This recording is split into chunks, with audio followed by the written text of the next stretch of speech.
तो वह कहता है कि जेकर शेरां ने अपनी बहादरी नूं दुनिया के सामने लैके आना है तो शेरां नूं इतिहासकारी खुद करनी पवेगी, नहीं तो शेरां का इतिहास लिखण वाला शिकारी शेर की बहादरी की गल नहीं करेगा, वो अपने कारनामिਆਂ की गल करेगा। सो अज जदों असीं इस समुचे वरतारे नूं, क्योंकि खास करके इन्नी वड्डी नस्लकुशी, इन्ना वड्डा साडा कतलेआम, ते जदों भी असीं इस कतलेआम दे बारे सोचते हैं तो साडी सोच पिछे वाल नूं जांदी कतलेआम का कारण। असीं सानूं पता है प्रधानमंत्री का कतल, उहदा कारण जून 84 ते अकाल तख्त साहब दे प्रभाव पिਆ घੱਲੂਘਾਰਾ। पर जेकर असीं सो उसके वास्ते मैं अपने विषय नूं इस गल तो शुरू करदा है। मेरा विषय है धर्म हेत सीस दीए। जदों असीं आम शब्दावली दे विच इहदा अर्थ करांगे तो साडे सामने आवेगा कि जिन्ने धर्म दे वास्ते सीस दे दिता। पर फिर शब्द यह भी वरत्या जा सकता सी धर्म लई सीस दिते। यह शब्द पुरजा पुरजा कट मरे कबहू ना छाड़े खेत, लई शब्द उन्हां भी नहीं वरत्या, शब्द उन्हां भी हेत वरत्या है। हेत का भाव हुंदा है कि जिहड़ा सिर बिना हंकार तो प्यार दे नाल कौम दे वास्ते पेटा किया जाए, सूरमा उसनूं कहा जाता है। जिथे मनुख का अपना हंकार खत्म हो जाता है, जिथे मैं खत्म हो जाती है, पातशाह भी कहते सतगुर भावे कि जदों गुरु नूं भा जावे ते गुरु मन दे विचों विकारां दा ते अहंकार दा हनेरा दूर कर देवे, उस प्रकाश होने तो बाद जिहड़ा सीस गुरु नूं भेट किया जाता है वह सीस प्रवान है। और हर मनुख सूरमा नहीं हो सकता। पातशाह का फैसला है जे मरने सब जगत तरासिया। मौत तो असीं सारे डरते हैं, पर इहदी शहादत की मौत, जे मरने सब जगत तरासिया सो मरना गुर शब्द प्रगासिया। पर कहते एक मौत इवें दी है कि गुरु कृपा कर देवे ना तो फिर उस मौत दे विच भी मनुख नूं प्रकाश नजर आउंदा है, वो मौत शहादत है। कहते जदों वो प्रकाश नजर आउंदा है फिर कहते मरनो मरण कहे सब कोई सहजे मरे अमर होए सोई भरम रहियो परम आनंदा। जिहड़ा जिंदगी जीण दे विच भरम दा हनेरा सी वो दूर हो गया ते ज्ञान दा प्रकाश हो गया। जदों वो अवस्था आ जाती है फिर ये सीस गुरु दे धर्म दे धार्मिक क्रियावां दे हेत गुरु नूं भेटा किया जाता है। ते उस सीस भेट करन वाले दी सिख धर्म दे विच डेफिनेशन है सूरा। ते सूरे दियां बहुत व्याख्या, वो भी सूरा है जिंद मिल मारे पंच सूर बीर ऐसो कौन बली रे। सब तो पहला पंज विकारां दे उपर काबू पाउणा सूरमे दा पहला काम। दूसरा काम जाको हर रंग लागो इस युग में सो कहियत है सूरा, परमात्मा दे नाल एक मिक हो जाना। फिर तीसरी गल सूरा सो पहचानीए जो लरे दीन दान ना छड्डना जदों तक निशाने की प्राप्ति ना होवे, पुरजा पुरजा कट मरै कबहू ना छाड़े खेत। फिर जदों भी धर्म नूं लोड़ पवे रणजीत नगारे दे उपर गूंज होवे तो फिर गगन दमामा बाजियो परियो निशाने घाओ खेत जो मांडियो सूरमा अब जूझन को दाओ। फिर वह हर वेले तत्पर होवे। ते इन्हां सारे सूरे शब्द की व्याख्या के भाई साहब भाई गुरदास दूसरे इस गल नूं समाप्त कर दिंदे ने। वो कहंदे प्राण रूप परमात्मा परखोतम पूरा वाह प्रगटियो पुरख भगवंत रूप गुरु गोबिंद सूरा। दुनिया दे उपर हुण तक जिन्ने भी सूरमे होए ने उन्हां सारे सूरमिਆਂ ਦੀਆਂ व्याख्या का अध्ययन करके जे असीं एक मुजस्समा तैयार करिए तो गुरु गोबिंद सिंह महाराज के सामने। सो ये मेरे विषय की आरंभता सी कि सूरमे ही धर्म के हीत सीस दे सकते हैं, क्योंकि सूरे दे वास्ते धर्म लई सीस देण दे वास्ते पहला अपना आपा गुरु नूं समर्पण करना पैंदा है। सो ये मेरा विषय सी धर्म हेत सीस दिए। इस तो असीं अगले पड़ाव ते चलते हैं।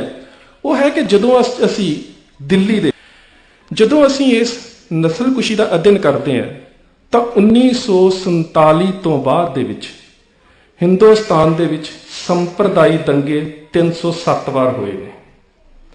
इन्हां 307 बार होए दंगियां दे विच किसी ना किसी कौमीयत का नुकसान होया है। पर यह धर्मां दे आपसी झगड़े भी ने ते दुसाऊ लड़ाइयां भी ने, उत्तेजित लड़ाइयां भी ने जिन्हां नूं दंगियां का नाम दिता गया। पर उन्हां लड़ाइयां दे परिपेख दे विच ही असी भी इस शब्द नूं इस परिभाषा नूं स्वीकार कर लिया मानसिक तौर पर कि शायद 1984 नवंबर दे विच दंगे होए। ये दंगे नहीं सी, ये नस्लकुशी सी। ये साजिशी विधि दे नाल इन्हां 1947 उस नस्लकुशी का पहला शिकार होए ने नवंबर 84 दे विच सिख ते उस तो बाद गुजरात दे विच मुसलमान, जिन्हां दे विच नस्लकुशी करन दा बिल्कुल इक्को ही तरीका अपनाया गया। घरां दी शनाखत की गई, वोटर सूचियां चों घर लभे गए, भीड़ां नूं उकसाया गया ਪੁਲਿਸ ਵੱਲੋਂ ਮਦਦ ਕੀਤੀ ਗਈ, ਕੇਸ ਦਰਜ ਨਾ, ਔਰਤਾਂ ਦੇ ਪੇਟ ਚੋਂ ਬੱਚੇ ਕੱਢ ਕੇ ਮਾਰੇ ਗਏ ਤੇ ਸਾੜੇ ਗਏ, ਤੇ ਉਸ ਤੋਂ ਬਾਅਦ ਜਾਂਚ ਦਾ ਕੰਮ ਵੀ ਇੱਕੋ ਕਮਿਸ਼ਨ ਨੂੰ ਦਿੱਤਾ, ਜਸਟਿਸ ਨਾਨਾਵਤੀ। ਇਹ ਸਾਡੇ ਤੇ ਇਸਲਾਮ ਦੀ ਹੋਈ ਨਸਲਕੁਸ਼ੀ ਦੇ ਵਿੱਚ ਇੱਕ ਸਾਰਤ ਹੈ, ਜਿਹੜੀ ਅਜੇ ਤੱਕ ਇਹ ਦੰਗੇ ਨਹੀਂ, ਇਹ ਸਿੱਖ ਕੌਮ ਦਾ ਕੀਤਾ ਹੋਇਆ ਕਤਲੇਆਮ ਹੈ। ਪਰ ਜਦੋਂ ਅਸੀਂ ਇਸ ਨਸਲਕੁਸ਼ੀ ਔਰ ਇਸ ਕਤਲੇਆਮ ਦੇ ਪਿਛਲੇ ਵਰਤਾਰਿਆਂ ਵੱਲ ਵੇਖੇ, ਇੰਦਰਾ ਗਾਂਧੀ ਦਾ ਕਤਲ ਨਾ ਹੁੰਦਾ ਤਾਂ ਇਹ ਘਟਨਾ ਸਾਡੇ ਤੇ ਨਾ ਵਾਪਰਦੀ। ਬੜਾ ਟੂਕ ਮਾਤਰ ਹਵਾਲਾ ਵੀਰ ਜੀ ਜਤਿੰਦਰਪਾਲ ਹੁਣੀ ਦੇ ਕੇ ਗਏ ਨੇ ਕਿ ਜੇਕਰ ਅਸੀਂ ਉਸ ਵੇਲੇ ਦੇ ਭਾਰਤੀ ਹਕੂਮਤ ਦੇ ਥਿੰਕ ਟੈਂਕਾਂ ਦੀਆਂ ਪਾਲਿਸੀਆਂ ਦਾ ਅਧਿਐਨ ਕਰਦੇ ਹਾਂ ਤਾਂ ਡਾਕਟਰ ਸੰਗਤ ਸਿੰਘ ਦੀ ਕਿਤਾਬ ਹੈ ਸਿੱਖਸ ਇਨ ਹਿਸਟਰੀ, ਇਤਿਹਾਸ ਦੇ ਵਿੱਚ ਸਿੱਖ, ਉਹਦੇ ਵਿੱਚ ਜ਼ਿਕਰ ਕਰਦਾ ਹੈ ਕਿ ਇੰਦਰਾ ਗਾਂਧੀ ਆਪਣੇ ਬਿਊਰੋ ਜੂਨ 84 ਦੇ ਘੱਲੂਘਾਰੇ ਤੋਂ ਬਾਅਦ ਸਿੱਖ ਲਹਿਰ ਨੇ ਉਤੇਜਨਾ ਦੇ ਰੂਪ ਵਿੱਚ ਸੰਘਰਸ਼ ਦਾ ਦੁਬਾਰਾ ਸਿਰ ਚੁੱਕ ਲਿਆ ਤਾਂ ਸਾਨੂੰ ਇਹਨਾਂ ਨੂੰ ਕਾਬੂ ਕਰਨਾ ਬਹੁਤ ਔਖਾ ਹੋ ਜਾਵੇਗਾ, ਤੇ ਕਿਉਂ ਨਾ ਪਾਕਿਸਤਾਨ ਦੇ ਨਾਲ ਜੰਗ ਛੇੜ ਦਿੱਤੀ ਜਾਵੇ। ਪਹਿਲਾਂ ਸੈਕੰਡ ਡਿਫੈਂਸ ਲਾਈਨ ਬਿਆਸ ਤੱਕ ਆ ਕੇ ਇਲਾਕਾ ਪਾਕਿਸਤਾਨ ਵਾਸਤੇ ਖਾਲੀ ਕਰ ਦਿੱਤਾ ਜਾਵੇ, ਮੁੜ ਕੇ ਪਾਕਿਸਤਾਨੀ ਫੌਜ ਦੀ ਆਮਦ ਦਾ ਬਹਾਨਾ ਜਾਵੇ। ਇਸ ਆਪਰੇਸ਼ਨ ਦਾ ਨਾਂ ਸੀ ਆਪਰੇਸ਼ਨ ਸ਼ਾਂਤੀ, ਸ਼ਾਂਤੀ ਦੀ ਕਾਰਵਾਈ। ਸ਼ਾਂਤੀ ਦੀ ਕਾਰਵਾਈ ਦੇ ਵਿੱਚ ਜਦੋਂ ਅਸੀਂ ਆਪਰੇਸ਼ਨ ਸ਼ਾਂਤੀ ਨਾਮ ਵਰਤਦੇ ਹਾਂ ਤਾਂ ਸਾਨੂੰ ਸਮਝਣਾ ਪਵੇਗਾ ਕਿ ਕਈ ਵਾਰੀ ਅਸੀਂ ਜੂਨ 84 ਦੇ ਵਾਪਰੇ ਘੱਲੂਘਾਰੇ ਨੂੰ ਵੀ ਆਪਰੇਸ਼ਨ ਬਲੂ ਸਟਾਰ ਕਹਿੰਦੇ ਹਾਂ। ਸਾਨੂੰ ਨਹੀਂ ਕਹਿਣਾ ਚਾਹੀਦਾ। ਖਿਆਲ ਕਰਿਓ, 18ਵੀਂ ਸਦੀ ਬਾਬਰ ਸਿੱਖ ਕੌਮ ਨੂੰ ਖਤਮ ਕਰਨ ਵਾਸਤੇ ਆਉਂਦੇ ਨੇ, ਉਹ ਜਹਾਦ ਦਾ ਝੰਡਾ ਫਹਰਾਉਂਦੇ ਨੇ। ਉਹ ਆਪਣੇ ਨਾਸਰ ਖਾਨ ਨੂੰ ਜਾਂ ਆਪਣੇ ਹੋਰ ਜਰਨੈਲਾਂ ਨੂੰ ਇਹ ਕਹਿ ਕੇ ਆਪਣੇ ਨਾਲ ਤੋਰਦੇ ਨੇ ਕਿ ਅਸੀਂ ਜਹਾਦ ਦੇ ਵਿੱਚ ਸਿੱਖਾਂ ਦਾ ਖਤਮ ਕਰਨ ਵਾਸਤੇ, ਕਤਲੇਆਮ ਕਰਨ ਵਾਸਤੇ ਜਾ ਰਹੇ ਹਾਂ, ਕਿਉਂਕਿ ਉਹ ਕਾਫਰ ਨੇ, ਉਹ ਕਾਬੇ ਨੂੰ, ਇਸਲਾਮ ਨੂੰ ਨਹੀਂ ਮੰਨਦੇ। ਅਸੀਂ ਕਾਫਰਾਂ ਨੂੰ ਖਤਮ ਕਰਨ ਵਾਸਤੇ ਜਾ ਰਹੇ ਹਾਂ ਤੇ ਇਹ ਸਿੱਖਾਂ ਦੀਆਂ ਲਿਖਤਾਂ ਜਾਂ ਉਸ ਤੋਂ ਬਾਅਦ ਦੀਆਂ ਲਿਖਤਾਂ, ਚਾਹੇ ਉਹ ਮਹਿਮਾ ਪ੍ਰਕਾਸ਼ ਵਾਰਤਕ ਹੈ, ਚਾਹੇ ਸ੍ਰੀ ਗੁਰੂ ਸੋਭਾ ਹੈ, ਚਾਹੇ ਉਸ ਤੋਂ ਬਾਅਦ ਦੇ ਲਿਖੇ ਸਰੋਤ ਨੇ, ਕਦੀ ਸਿੱਖਾਂ ਨੇ ਕਿਹਾ ਕਿ ਜਹਾਦ ਦੇ ਵਿੱਚ ਇੰਨੇ ਸਿੱਖ ਕਤਲ ਕੀਤੇ ਗਏ? ਸਿੱਖਾਂ ਨੇ ਕਦੀ ਇਹ ਸ਼ਬਦ ਨਹੀਂ ਵਰਤਿਆ, ਸਿੱਖਾਂ ਨੇ ਘੱਲੂਘਾਰੇ ਸ਼ਬਦ ਵਰਤਿਆ। ਪਰ ਸਾਡੀ ਤਰਾਸਦੀ ਹੈ ਕਿ ਅਸੀਂ ਇਹਨਾਂ ਪਰਿਭਾਸ਼ਾਵਾਂ ਨੂੰ ਵਰਤਣਾ ਸ਼ੁਰੂ ਕਰ ਦਿੱਤਾ ਹੈ। ਆਪਰੇਸ਼ਨ ਬਲੂ ਸਟਾਰ, ਆਪਰੇਸ਼ਨ ਨੂੰ ਜਾਂ ਤਾਂ ਕੱਟ ਦੇਣਾ ਤੇ ਜਾਂ ਉਸ ਨੂੰ ਦਰੁਸਤ ਕਰ ਦੇਣਾ। ਇਹ ਭਾਰਤੀ ਹਕੂਮਤ ਦਾ ਸ਼ਬਦ ਸੀ, ਸਾਡਾ ਸ਼ਬਦ ਨਹੀਂ ਸੀ। ਸੋ ਉੱਥੇ ਸਾਡਾ ਸ਼ਬਦ ਸੀ, ਸਾਡੇ ਨਾਲ ਕੀ ਵਾਪਰਿਆ? ਇੱਕ ਘੱਲੂਘਾਰਾ। ਪਰ ਇਸ ਘੱਲੂਘਾਰੇ ਦੇ ਵਿੱਚ ਫਿਰ ਅਸੀਂ ਆਪਣੇ ਆਪ ਨੂੰ ਦੋਸ਼ੀ ਗਰਦਾਨ ਲਿਆ। ਜਦੋਂ ਅਸੀਂ ਪਿਛੋਕੜ ਤੋਂ ਸ਼ੁਰੂ ਹੁੰਦੇ ਆ, ਕਿਉਂਕਿ ਇਤਿਹਾਸ ਦੀ ਰੌਸ਼ਨੀ ਦੇ ਵਿੱਚ ਅਸੀਂ ਸਾਰੇ ਵਰਤਾਰੇ ਦਾ ਅਧਿਐਨ ਕਰਨਾ। ਜੇ ਨਹੀਂ ਕਰਾਂ ਕਿ ਜੇਕਰ ਹਰਮੰਦਰ ਸਾਹਿਬ ਦੀ ਮੋਰਚਾਬੰਦੀ ਨਾ ਕੀਤੀ ਜਾਂਦੀ, ਸ਼ਾਇਦ ਇਹ ਵਰਤਾਰਾ ਨਹੀਂ ਸੀ ਵਾਪਰਨਾ। ਬਿਲਕੁਲ ਗਲਤ ਹੈ ਸਾਡੀ ਧਾਰਨਾ। ਇਹ ਵਰਤਾਰਾ ਫਿਰ ਵੀ ਵਾਪਰਨਾ ਸੀ, ਕਿਉਂਕਿ ਇਹ ਲੜਾਈ ਕੇਵਲ ਤੇ ਕੇਵਲ ਸੰਤ ਜਰਨੈਲ ਸਿੰਘ ਦੀ ਨਹੀਂ ਸੀ, ਇਹ ਦੋ ਵਿਚਾਰਧਾਰਾਵਾਂ ਦੀ ਲੜਾਈ ਸੀ।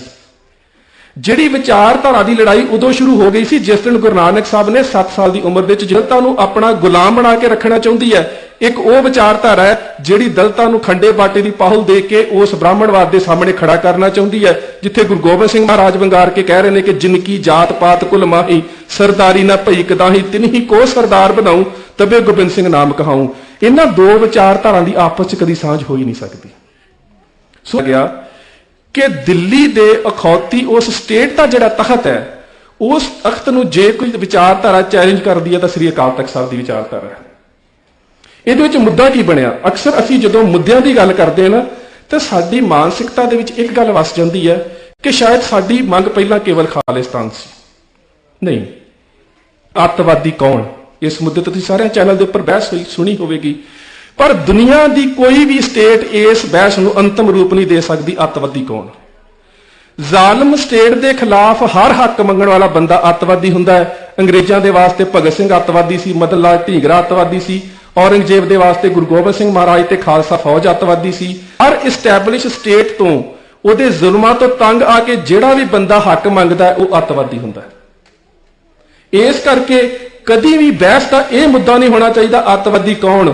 ਮੁੱਦਾ ਇਹ ਹੋਣਾ ਚਾਹੀਦਾ ਹੈ ਕਿ ਇੱਕ ਖੁਸ਼ਹਾਲ ਵਸਦੀ ਕੌਮ, ਜਿਸ ਕੌਮ ਨੇ ਇਸ ਦੇਸ਼ ਦੀ ਆਜ਼ਾਦੀ ਦੇ ਵਾਸਤੇ 90% ਕੁਰਬਾਨੀਆਂ ਕੀਤੀਆਂ, ਜਿਸ ਦੇਸ਼ ਨੇ, ਇਤਿਹਾਸ ਦੀ ਰੋਸ਼ਨੀ ਦੇ ਵਿੱਚ ਇਹ ਅਧਿਐਨ ਕਰਨਾ ਪਵੇਗਾ। ਫਿਰ ਸਾਡੇ ਸਾਹਮਣੇ ਇਸ ਰੋਸ਼ਨੀ ਦੇ ਵਿੱਚ ਗੱਲਾਂ ਆਉਣਗੀਆਂ ਕਿ ਅਸੀਂ ਹਥਿਆਰਬੰਦ ਸੰਘਰਸ਼ ਦੇ ਵਾਸਤੇ ਮਜਬੂਰ ਕਿਉਂ ਹੋਏ। ਜਰਾ ਵੇਖੋ, ਸਭ ਤੋਂ ਪਹਿਲਾਂ ਤਾਂ ਮੈਂ ਜਿੱਥੋਂ ਗੱਲ ਸ਼ੁਰੂ ਕੀਤੀ ਸੀ, ਵਿਚਾਰਧਾਰਾ ਦੀ ਜੰਗ ਗੁਰੂ ਨਾਨਕ ਸਾਹਿਬ ਦੇ ਜਨੇਊ ਪਾਉਣ ਦੇ ਇਨਕਾਰ ਤੋਂ ਸ਼ੁਰੂ ਹੋ ਜਾਂਦੀ ਹੈ। ਉਸ ਤੋਂ ਬਾਅਦ ਚੰਦੂ ਦੀ ਭੂਮਿਕਾ, ਬੇਸ਼ੱਕ ਅੱਜ ਉਸ ਭੂਮਿਕਾ ਨੂੰ ਨਕਾਰਿਆ ਜਾ ਰਿਹਾ ਹੈ। ਸੁਸ਼ਮਾ ਸਵਰਾਜ, ਉਸ ਦਾ ਮੈਂ ਜ਼ਿਕਰ ਬਾਅਦ ਚ ਵੀ ਕਰੂੰਗਾ, ਉਹਨੇ ਸਿੱਖ ਸਟੇਜ ਤੋਂ ਇਹ ਗੱਲ ਕਹੀ ਸੀ ਕਿ ਗੁਰੂ ਅਰਜਨ ਸਾਹਿਬ ਦੀ ਸ਼ਹਾਦਤ ਦੇ ਵਿੱਚ ਚੰਦੂ ਦਾ ਕੋਈ ਦੋਸ਼ ਨਹੀਂ। ਸਾਡੀ ਅਕਾਲੀ ਲੀਡਰਸ਼ਿਪ ਵੀ ਉੱਥੇ ਬੈਠੀ ਸੀ। ਕੇਵਲ ਇੱਥੋਂ ਤੱਕ ਹੀ ਗੱਲ ਸੀਮਤ ਨਹੀਂ ਹੈ। ਆਉਣ ਵਾਲੀਆਂ ਕਿਤਾਬਾਂ, ਇੱਕ ਕਿਤਾਬ ਆਈ ਹੈ 6 glorious period of Indian history, V D Savarkar ਦੀ ਲਿਖੀ ਹੋਈ, ਉਹਦਾ ਹਿੰਦੀ ਅਨੁਵਾਦ ਵੀ ਹੈ ਭਾਰਤੀ। ਸਿੱਖਾਂ ਨੂੰ ਦੋਸ਼ੀ ਠਹਿਰਾ ਕੇ ਚੰਦੂ ਨੂੰ ਗੁਰਸਿੱਖ ਸਿੱਧ ਕੀਤਾ। ਉਹਦੇ ਵਿੱਚ ਲਿਖਿਆ ਹੈ ਕਿ ਗੁਰੂ ਸਾਹਿਬ ਦੀ ਸ਼ਹਾਦਤ ਨੂੰ ਟਾਲਿਆ ਜਾ ਸਕਦਾ ਸੀ। ਜਹਾਂਗੀਰ ਕਹਿੰਦਾ ਸੀ ਮੈਨੂੰ 2 ਲੱਖ ਰੁਪਏ ਇਕੱਠੇ ਕਰਕੇ ਦੇ ਦੇਵੋ ਤਾਂ ਮੈਂ ਗੁਰੂ ਅਰਜਨ ਸਾਹਿਬ ਦੀ ਸ਼ਹੀਦੀ ਨੂੰ ਇਸ ਪਰੰਪਰਾ ਦੇ ਵਿੱਚ ਜਾਂ ਸ਼ਹੀਦੀ ਦੇ ਵਿੱਚ ਨਹੀਂ ਬਦਲਦਾ, ਮੈਂ ਜਾਨ ਦੀ ਸਲਾਮਤੀ ਕਰ ਦਿੰਦਾ। ਸਿੱਖਾਂ ਨੇ ਪੈਸੇ ਇਕੱਠੇ ਨਹੀਂ ਕੀਤੇ, ਸਿੱਖ ਦੋਸ਼ੀ ਨੇ। ਇਤਿਹਾਸ ਨੂੰ ਇਸ ਤਰ੍ਹਾਂ ਬਦਲਿਆ ਜਾ ਰਿਹਾ। ਸੋ ਉਸ ਤੋਂ ਬਾਅਦ ਗੰਗੂ ਦੀ ਭੂਮਿਕਾ, ਉਹਦੇ ਤੋਂ ਬਾਅਦ ਜਸਪਤ ਰਾਏ, ਲਖਪਤ ਰਾਏ, ਬੰਦਾ ਸਿੰਘ ਬਹਾਦਰ ਦੇ ਸੰਘਰਸ਼ ਦੇ ਵਿੱਚ ਦੀਵਾਨ ਗੰਡਾਮਲ ਦੀ ਭੂਮਿਕਾ। ਜਦੋਂ ਸਾਰਿਆਂ ਇਹਨਾਂ ਪ੍ਰਕਰਣਾਂ ਦੇ ਰੂਪ ਦੇ ਵਿੱਚ ਵੇਖਦੇ ਆ ਤਾਂ ਤੁਸੀਂ ਵੇਖੋਗੇ ਅਸੀਂ ਇਸ ਦੇਸ਼ ਦੀ ਆਜ਼ਾਦੀ ਲਈ ਸੰਘਰਸ਼ ਕਰ ਰਹੇ ਹਾਂ। ਪੰਜਾਬ ਜੇਕਰ ਸਿੱਖ ਆਪਣਾ ਖੂਨ ਡੋਲ ਕੇ ਨਾ ਬਚਾਉਂਦੇ ਤੇ ਅੱਜ ਪੰਜਾਬ ਅਫਗਾਨਿਸਤਾਨ ਦਾ ਹਿੱਸਾ ਹੁੰਦਾ। ਉਹਨੇ ਕਿਹਾ ਸੀ ਸਰਕਾਰ ਸੋਚੇ ਕਿ ਪੰਜਾਬ ਹਿੰਦੁਸਤਾਨ ਦੀ ਸਰਕਾਰ ਨੂੰ ਸਿੱਖਾਂ ਵੱਲੋਂ ਦਿੱਤਾ ਗਿਆ ਸਭ ਤੋਂ ਅਣਮੁੱਲਾ ਤੋਹਫਾ ਹੈ।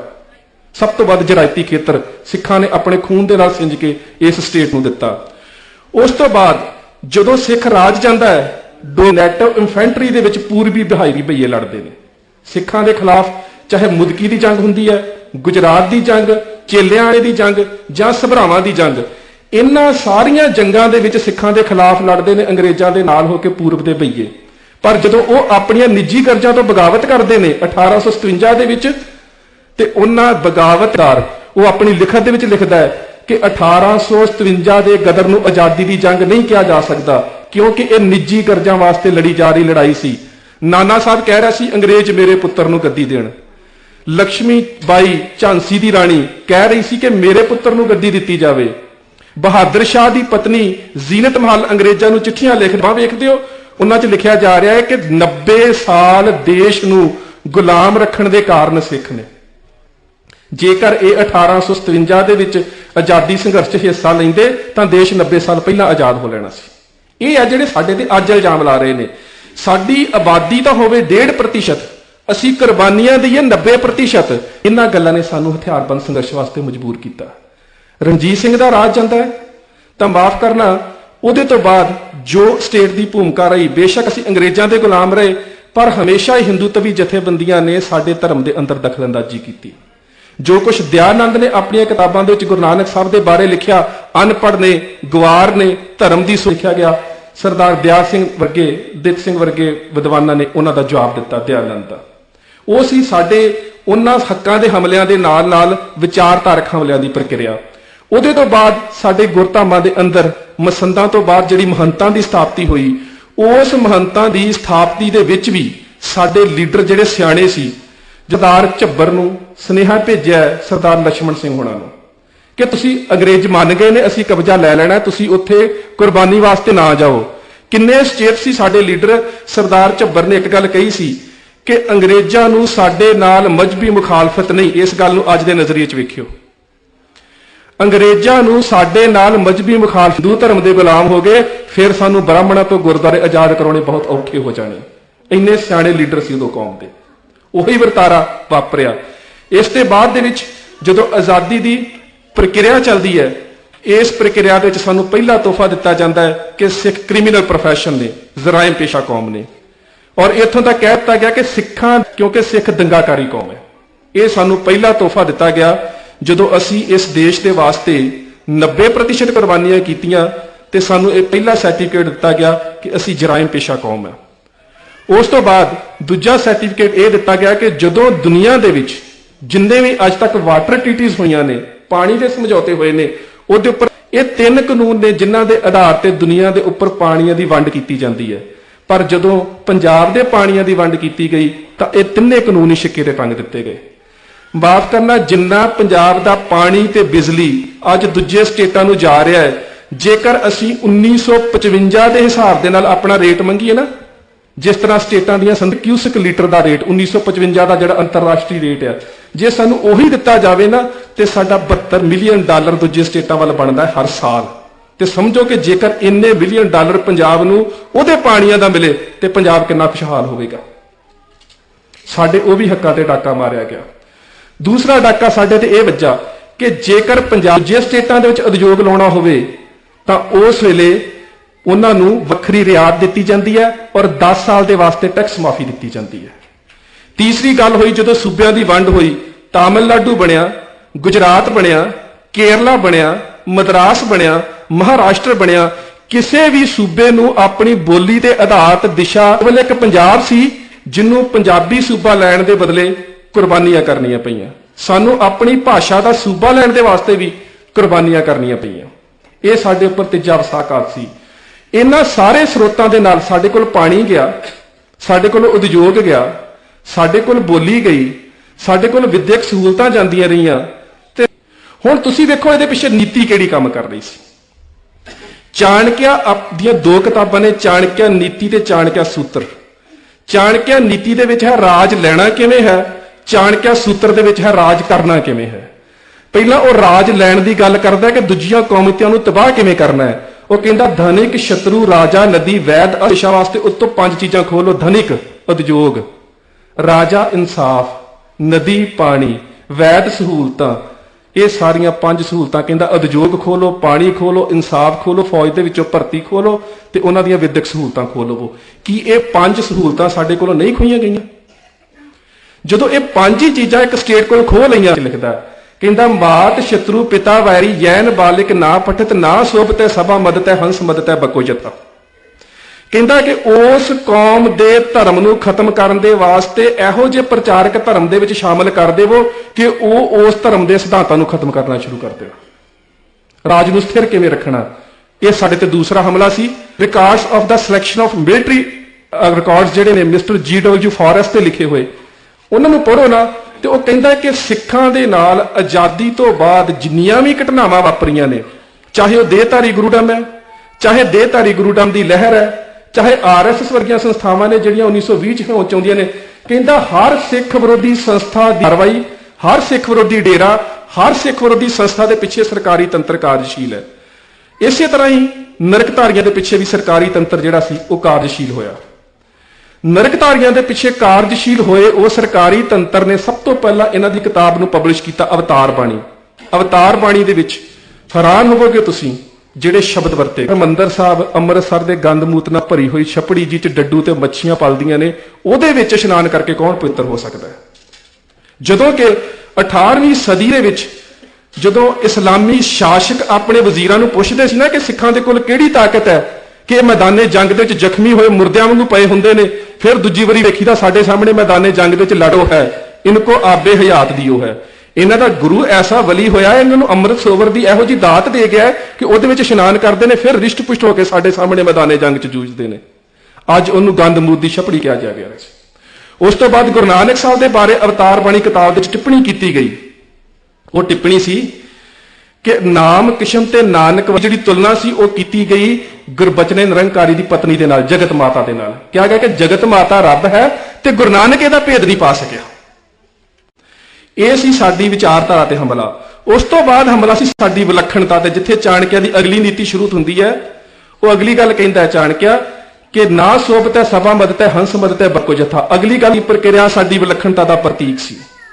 ਅੰਮ੍ਰਿਤ ਸੰਸਕਾਰ ਤੋਂ ਬਾਅਦ ਜਦੋਂ ਅਸੀਂ 5 ਘਕਾਰੀ ਰਹਿ ਤੇ ਧਾਰਨੀ ਹੋ ਜਾਂਦੇ ਆ ਤਾਂ ਗੁਰੂ ਪਾਤਸ਼ਾਹ ਦਾ ਸਾਨੂੰ ਸੰਦੇਸ਼ ਦ੍ਰਿੜ ਕਿਹਾ ਜਾਂਦਾ ਹੈ ਕਿ ਜਬ ਲਗ ਖਾਲਸਾ ਰਹੇ ਨਿਆਰਾ, ਅਬ ਲਗ ਤੇਜ ਦਿਓ ਮੈਂ ਸਾਰਾ। ਨਿਰੰਕਾਰੀਆਂ ਦੇ ਵੱਲੋਂ ਇਹ ਐਲਾਨ ਕੀਤਾ ਗਿਆ ਕਿ ਅਸੀਂ ਗੁਰੂ ਗੋਬਿੰਦ ਸਿੰਘ ਨੇ ਤਾਂ 5 ਪਿਆਰਿਆਂ ਦੀ ਸਾਜਨਾ ਕੀਤੀ ਸੀ, ਮੈਂ ਅੰਮ੍ਰਿਤਸਰ ਦੀ ਧਰਤੀ ਤੇ 7 ਸਿਤਾਰਿਆਂ ਦੀ ਕਰਨ ਦੇ ਵਾਸਤੇ ਵਰਤੀਆਂ ਜਾਂਦੀਆਂ ਨੇ। ਉਦਯੋਗ ਤੇ ਹਮਲਾ, ਫੌਜ ਦੀ ਭਰਤੀ ਤੇ ਹਮਲਾ, ਇਨਸਾਫ ਨਾ ਦੇਣਾ, ਪਾਣੀ ਨਾ ਦੇਣਾ, ਖਤਮ ਕਰ ਦੇਣਾ, ਧਾਰਮਿਕ ਵਿਚਾਰਧਾਰਾ ਤੇ ਹਮਲਾ, ਵਿਲੱਖਣਤਾ ਤੇ ਹਮਲਾ, ਧਾਰਮਿਕ ਅਸੂਲਾਂ ਤੇ ਹਮਲਾ, ਮਰਿਆਦਾ ਨੂੰ ਖਤਮ ਕਰਨਾ, ਧਾਰਮਿਕ ਕੇਂਦਰ ਨੂੰ ਖਤਮ ਕਰਨਾ। ਜੇ ਇੰਨੇ ਕੁਝ ਹੋਣ ਦੇ ਬਾਵਜੂਦ ਵੀ ਕੋਈ ਕੌਮ ਸ਼ਸਤਰਧਾਰੀ ਸੰਘਰਸ਼ ਦੇ ਵਾਸਤੇ ਮਜਬੂਰ ਨਹੀਂ ਹੋਵੇਗੀ ਤਾਂ ਫਿਰ ਉਸ ਨੂੰ ਉਹ ਕਹਿੰਦਾ ਕਿ ਰਿਣੀ ਕੁਆਰੀ ਕੋ ਪਿਤਾ ਜੈ ਸਿਰ ਵੈਰੀ ਹੋਏ। ਕਹਿ ਉਹ ਹਿੰਦੂ ਧਰਮ ਨੂੰ ਰਿਹਾ ਹੈ ਪਰ ਉਹ 'ਚੋਂ ਸਾਨੂੰ ਵੀ ਸਿੱਖਿਆ ਲੈਣੀ ਪਵੇਗੀ। ਉਹ ਕਹਿੰਦਾ ਰਿਣੀ ਕੁਆਰੀ ਕੋ ਪਿਤਾ ਜੈ ਸਿਰ ਵੈਰੀ ਹੋਏ, ਇਨ तीनों के नैन में निंद्रा कभी ना होए। ਰਿਣੀ ਕਹਿੰਦਾ ਜਿਸ ਕੌਮ ਦੇ ਸਿਰ ਦੇ ਉੱਪਰ ਆਪਣੀ ਕੌਮ ਦੇ ਵਡੇਰਿਆਂ ਦੇ ਸ਼ਹੀਦਾਂ ਦਾ ਕਰਜ਼ ਹੋਵੇ। ਕੁਆਰੀ ਕੋ ਪਿਤਾ ਜਿਸ ਕੌਮ ਦੀ ਇੱਜ਼ਤ ਦਿੱਲੀ ਦੇ ਗਲੀਆਂ ਬਾਜ਼ਾਰਾਂ ਦੇ ਕਰਨ ਵਾਲਾ ਵੈਰੀ ਹੋਏ। ਕਹਿੰਦਾ ਇਨ तीनों के नैन में निंद्रा कभी ना होए। ਕਹਿੰਦਾ ਇਹ 3 ਦੁੱਖਾਂ ਵਾਲੇ ਮਨੁੱਖ ਨੂੰ ਕਦੀ ਸੌਣਾ ਨਹੀਂ ਚਾਹੀਦਾ, ਜਾ ਕੇ ਆਪਣੀ ਕੌਮ ਦੇ ਭਵਿੱਖ ਦਾ ਚਿੰਤਨ ਕਰਨਾ ਚਾਹੀਦਾ। ਸੋ ਉਹ ਚਿੰਤਨ ਕਰਨ ਵਾਲਾ ਸੂਰਮਾ ਸੀ ਸੰਤ ਜਰਨੈਲ ਸਿੰਘ ਖਾਲਸਾ ਪਿੰਡਰਾਂ ਵਾਲੇ। ਉਹਨਾਂ ਨੇ ਉਸ ਚਿੰਤਨ ਨੂੰ ਜਨਮ ਦਿੱਤਾ। ਸੋ ਇਸ ਕਰਕੇ ਅਸੀਂ ਹਥਿਆਰਬੰਦ ਸੰਘਰਸ਼ ਕੀਤਾ ਨਹੀਂ, ਸਾਨੂੰ ਮਜਬੂਰ ਕੀਤਾ ਗਿਆ ਉਸ ਸੰਘਰਸ਼ ਦੇ ਵਾਸਤੇ। ਹਥਿਆਰਬੰਦ ਸੰਘਰਸ਼ ਦੇ ਵਾਸਤੇ ਅਕਾਲ ਤਖਤ ਸਾਹਿਬ ਨੂੰ ਕਿਉਂ ਚੁਣਿਆ ਗਿਆ? ਆਨੰਦਪੁਰ ਸਾਹਿਬ ਮਤਾ ਹੀ ਕਿਉਂ ਬਹਾਨਾ ਬਣਿਆ? ਇਤਿਹਾਸਕ ਪਿਛੋਕੜ 'ਚ ਵੇਖੀਏ, ਕਿਉਂਕਿ ਮੈਂ ਜਿੱਥੋਂ ਗੱਲ ਸ਼ੁਰੂ ਕੀਤੀ ਸੀ, ਅੱਜ ਦੀਆਂ ਵਾਪਰੀਆਂ ਹੋਈਆਂ ਘਟਨਾਵਾਂ ਨੇ ਕੱਲ ਨੂੰ ਇਤਿਹਾਸ ਦਾ ਰੂਪ ਲੈਣਾ ਹੈ।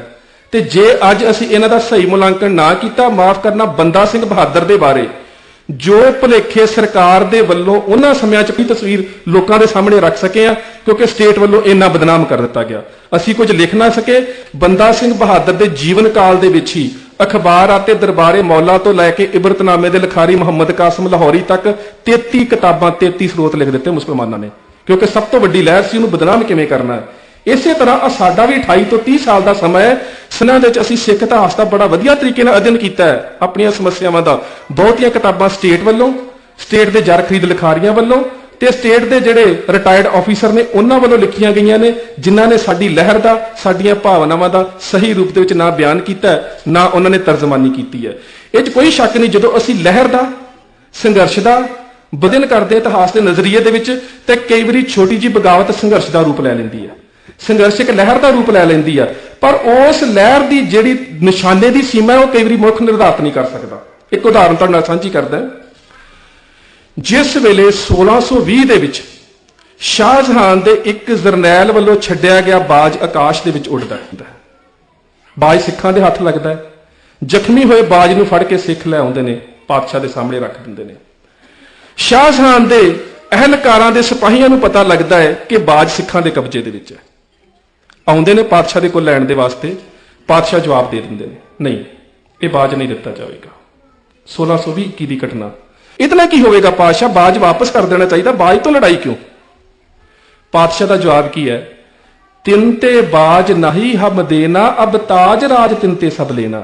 ਅੱਜ ਬਾਜ ਨੂੰ ਦੇ ਦਿੱਤਾ ਨਾ, ਤੇ ਬਾਜ ਰਾਜ ਸ਼ਕਤੀ ਦਾ ਪ੍ਰਤੀਕ ਹੁੰਦਾ ਹੈ, ਅਸੀਂ ਰਾਜ ਸ਼ਕਤੀ ਦੇ ਪ੍ਰਤੀਕ ਨੂੰ ਗਵਾ ਪਾਵਾਂਗੇ। ਲੜਾਈ ਕਰਾਂਗੇ, ਸ਼ਹਾਦਤਾਂ ਪ੍ਰਾਪਤ ਕਰਾਂਗੇ, ਪਰ ਆਜ਼ਾਦੀ ਦੇ ਪ੍ਰਤਿਮ ਤੇ ਸਭ ਲੈਣਾ। ਹੁਣ ਖਿਆਲ ਕਰੀਏ, ਬਾਜ ਹੀ ਕਿਉਂ? ਹੋਰ ਪੰਛੀ ਵੀ ਕੋਈ ਰੱਖਿਆ ਜਾ ਸਕਦਾ ਸੀ। ਗੁਰੂ ਪਾਤਸ਼ਾਹ ਨੇ, 6ਵੇਂ ਪਾਤਸ਼ਾਹ ਨੇ, 7ਵੇਂ ਪਾਤਸ਼ਾਹ ਨੇ, 8ਵੇਂ ਪਾਤਸ਼ਾਹ ਨੇ, 9ਵੇਂ ਪਾਤਸ਼ਾਹ ਨੇ ਤੇ 10ਵੇਂ ਪਾਤਸ਼ਾਹ ਨੇ ਬਾਜ ਰੱਖਿਆ। ਕੁਝ ਕਾਰਨ ਨੇ, ਬਾਜ ਦੀਆਂ ਕੁਝ ਖੂਬੀਆਂ ਨੇ ਜਿਹੜੀਆਂ ਸਿੱਖ ਦੇ ਨਾਲ ਮੇਲ ਖਾਂਦੀਆਂ ਨੇ। ਇਸੇ ਕਰਕੇ ਜਿਹੜਾ ਬਾਜ ਹੈ ਉਹ ਸ਼ਾਹਤਾ ਹੈ, ਉਹ ਕੋਹ ਬਿਆਬਾ ਮੇ ਸ਼ਾਹੀ ਕੇ ਲਈ ਜ਼ਿਲਤ ਹੈ ਕਾਰੇ ਆਸ਼ੀਆਂ ਬੰਦੀ। ਬਾਜ ਨੂੰ ਤੁਸੀਂ ਕਦੀ ਪਿੰਜਰੇ 'ਚ ਪਾ ਕੇ ਨਹੀਂ ਰੱਖ ਸਕਦੇ, ਉਹਨੂੰ ਕਮਰੇ 'ਚ ਰੱਖਣਾ ਪੈਂਦਾ ਹੈ। दूसरी गल है, परवाज है दोनों की एक ही फिजा में, करगस का जहां और है शाही का जहां और। बाज कदी भी मुरदार नहीं खांदा, किसी का हक नहीं खांदा, अपना शिकार आप करके खांदा है। बाज भुखा मर जाएगा ते नहीं बैठता, नहीं तेरा ठिकाना कसरे सुल्तानी के गुंबद पर, तू शाही है बसेरा कर पहाड़ों की चट्टानों पर। बाज हमेशा उच्ची जगह ते बैठता है। बाज का चौथा गुण है कि मरण तक वो अपनी जिंदगी दे विच आलसपना नहीं आउण दिंदा। हवामो कबूतर का भूखा नहीं में है जिंदगी बाज की जायदाना, पलटना झपटना झपट कर लपटना लहू गरमती। जिहड़ी हैगी वागडोर संभालण वाले सूरबीर योद्धा दे चार गुण हुंदे ने, किसी दा हक ना खाण, गुलामी स्वीकार ना करन, अपनी जिंदगी दे विच आलस ना आउण देण ते अपनी मानसिकता नूं बहुत उच्चा रखण। ये चार बाज दे गुण ने, जिस करके संकेत वजों गुरु पातशाह ने बाज नूं अपने कोल रखिया। हुण सिख कह रहे ने पातशाह बाज तो क्यों लड़ाई की जाए, पर पातशाह नूं बाज दे विचों राज ते ताज दी गल होई ना। 82 साल बाद वो बाज की लड़ाई ताज की लड़ाई च बदलती है ते लोहगढ़ के किले नूं बंदा सिंह बहादुर फतेह करके उत्थे राज का झंडा चला रहा। ऐसा राज शायद दुनिया के इतिहास के पहला राज जिथे कौम का जरनैल बंदा सिंह बहादुर बादशाह बनता है, कलगी नहीं लगाउंदा, बादशाह बनता है अस्त, बादशाह बनता अपनी मोहर के उपर अपना नाम नहीं लिखता, कहता यह भी गुरु नानक गुरु गोबिंद सिंह महाराज की कृपा है, देख तेग फतेह नुसरत बेदरंग याफत अज नानक गुरु गोबिंद सिंह। जे वह सम्मत शुरू करता है तो गुरु नानक साहब के नाम तो शुरू करता है, पर उस वेले सिखा ने नहीं सोचा होगा कि अज बाज की लड़ाई ताज की लड़ाई च बदल जाएगी। पर हुण ख्याल करिए साडी लड़ाई समा पा के ताज की लड़ाई दे बदली है। और संत जरनैल सिंह ने जिहड़े शब्द कहे कि हरमंदर साहब के उपर हमला खालसा राज की नींह होगी, ये कोई शक नहीं। जो साडी मानसिकता चेतनता ने जन्म लिया तो नींह रखी गई है। ਹੁਣ ਸਮੱਸਿਆ ਇਹ ਹੈ ਕਿ ਨੀਂਹ ਰੱਖਣ ਤੋਂ ਬਾਅਦ ਮਕਾਨ ਦੀ ਉਸਾਰੀ ਤੇ ਮਕਾਨ ਦੀ ਤਮੀਰ ਤੱਕ ਬੜੀਆਂ ਸਟੇਜਸ ਆਉਂਦੀਆਂ ਨੇ, ਤੇ ਉਹ ਸਟੇਜਸ ਆ ਰਹੀਆਂ ਨੇ। ਕਈ ਵਾਰੀ ਮਨੁੱਖ ਆਉਂਦੇ ਨੇ, ਕਈ ਵਾਰੀ ਸਾਨੂੰ ਲਹਿਰ ਦੇ ਤੌਰ ਤਰੀਕੇ ਬਦਲਣੇ ਪੈਂਦੇ ਨੇ। ਗੱਲ ਨੀਂਹ ਦੀ ਸੀ, ਨੀਂਹ ਤੋਂ ਉਸਾਰੀ ਤੇ ਤਮੀਰ ਤੱਕ ਸਾਨੂੰ ਹੋ ਸਕਦਾ ਸਮੇਂ-ਸਮੇਂ ਵਿੱਚ ਆਪਣੀਆਂ ਨੀਤੀਆਂ ਦੇ ਵਿੱਚ ਤਬਦੀਲੀ ਲਿਆਉਣੀ ਪਵੇ, ਪਰ ਉਹ ਜਿਹੜੀ ਨੀਂਹ ਦੀ ਗੱਲ ਸੀ ਉਹ ਅੱਜ ਸਾਡੀ ਮਾਨਸਿਕਤਾ ਦੇ ਵਿੱਚ ਵਸੀ ਹੋਈ ਹੈ। ਦੂਸਰਾ ਸਵਾਲ ਸਾਡੀ ਮਾਨਸਿਕਤਾ 'ਚ ਆਉਂਦਾ ਹੈ, ਸੰਤ ਜਰਨੈਲ ਸਿੰਘ ਨੇ ਉਸ ਜਗ੍ਹਾ ਨੂੰ ਕਿਉਂ ਚੁਣਿਆ? ਅੱਜ ਕਈ ਵਾਰੀ ਸਾਡੇ ਬਾਬੇ ਜਿਹੜੇ ਨੇ ਨਾ ਸਟੇਜਾਂ ਤੇ ਲੰਗੜਾ ਜੇ ਯਾਰ ਦੀ ਗਲੀ ਸਿਰ ਧਰ ਕੇ ਤਲੀ ਦੇ ਉੱਤੇ ਆ ਜਾ, ਕਿਸੇ ਨੇ ਤਲੀ ਸਿਰ ਤੇ ਨਹੀਂ ਧਰਨਾ ਹੁੰਦਾ, ਨਾ ਆਪਣਾ ਸਿਰ ਤਲੀ ਤੇ ਲੈ ਕੇ ਤੁਰਦੇ ਨੇ। ਉਹ ਸਾਡੀਆਂ ਜੇਬਾਂ ਚੋਂ ਪੈਸੇ ਕਢਾਉਣੇ ਹੁੰਦੇ ਨੇ। ਪਰ ਜਦੋਂ ਉਹਨਾਂ ਨੂੰ ਕਹੀਏ ਨਾ ਬਾਬਾ ਜੀ ਸੱਚੀ ਬਾਣੀ ਪੜ੍ਹਿਆ ਕਰੋ, ਧਾਰਨਾਵਾਂ ਨਾ ਪੜ੍ਹਿਆ ਕਰੋ, ਤੇ ਕਹਿੰਦੇ ਸੰਤ ਜਰਨੈਲ ਸਿੰਘ ਵੀ ਤਾਂ ਪੜ੍ਹਦੇ ਹੁੰਦੇ ਸੀ ਨਾ।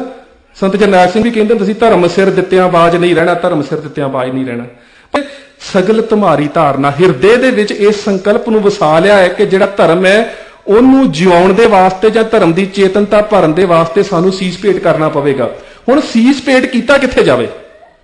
ਖਿਆਲ ਕਰੋ, ਜੇਕਰ ਤਾਂ ਸੰਤ ਜਰਨੈਲ ਸਿੰਘ ਹੁਣਾਂ ਨੇ ਅਕਾਲ ਤਖਤ ਸਾਹਿਬ ਦੀ ਚਾਰ ਦੀਵਾਰੀ ਨੂੰ ਆਪਣੇ ਬਚਾਅ ਲਈ ਵਰਤਿਆ, ਫਿਰ ਤੇ ਅਸੀਂ ਕਹੀਏ ਕਿ ਅਕਾਲ ਤਖਤ ਸਾਹਿਬ ਤੇ ਮੋਰਚਾ ਬੰਦ। ਇੱਕ ਚੇਤਨਾ ਵਾਲਾ ਮਨੁੱਖ ਜਿਸ ਨੇ ਸੋਚ ਲਿਆ ਕਿ ਮੈਂ ਆਪਣੇ ਸਰੀਰ ਦਾ ਭਾਂਡਾ ਭੰਨਣਾ, ਉਸ ਅਸਥਾਨ ਨੂੰ ਚੁਣੇਗਾ ਜਿੱਥੋਂ ਕਿ ਧਰਮ ਦੀ ਚੇਤਨਤਾ ਨੂੰ ਲੰਮੇ ਸਮੇਂ ਲਈ ਪ੍ਰਵਾਹਿਤ ਕੀਤਾ ਜਾ ਸਕੇ। ਸੋ ਉਸ ਸਮੇਂ ਜੇਕਰ ਦਿੱਲੀ ਦੇ ਇਹਨਾਂ ਜ਼ੁਲਮਾਂ ਨੂੰ, ਇਸ ਜ਼ਬਰ ਨੂੰ, ਸਾਡੇ ਹੱਕਾਂ ਦੀ ਜਿਹੜੀ ਤਲਾਫੀ ਕੀਤੀ ਗਈ ਸੀ, ਜੇ ਇਹਨਾਂ ਨੂੰ ਵੰਗਾਰਨ ਦੇ ਵਾਸਤੇ ਕੋਈ ਤਖਤ ਚੁਣਿਆ ਜਾ ਸਕਦਾ ਸੀ ਤੇ ਕੇਵਲ ਸ੍ਰੀ ਅਕਾਲ ਤਖਤ ਸਾਹਿਬ। ਅੰਨਾ ਕੀ ਸੀ ਲੜਾਈ ਦਾ?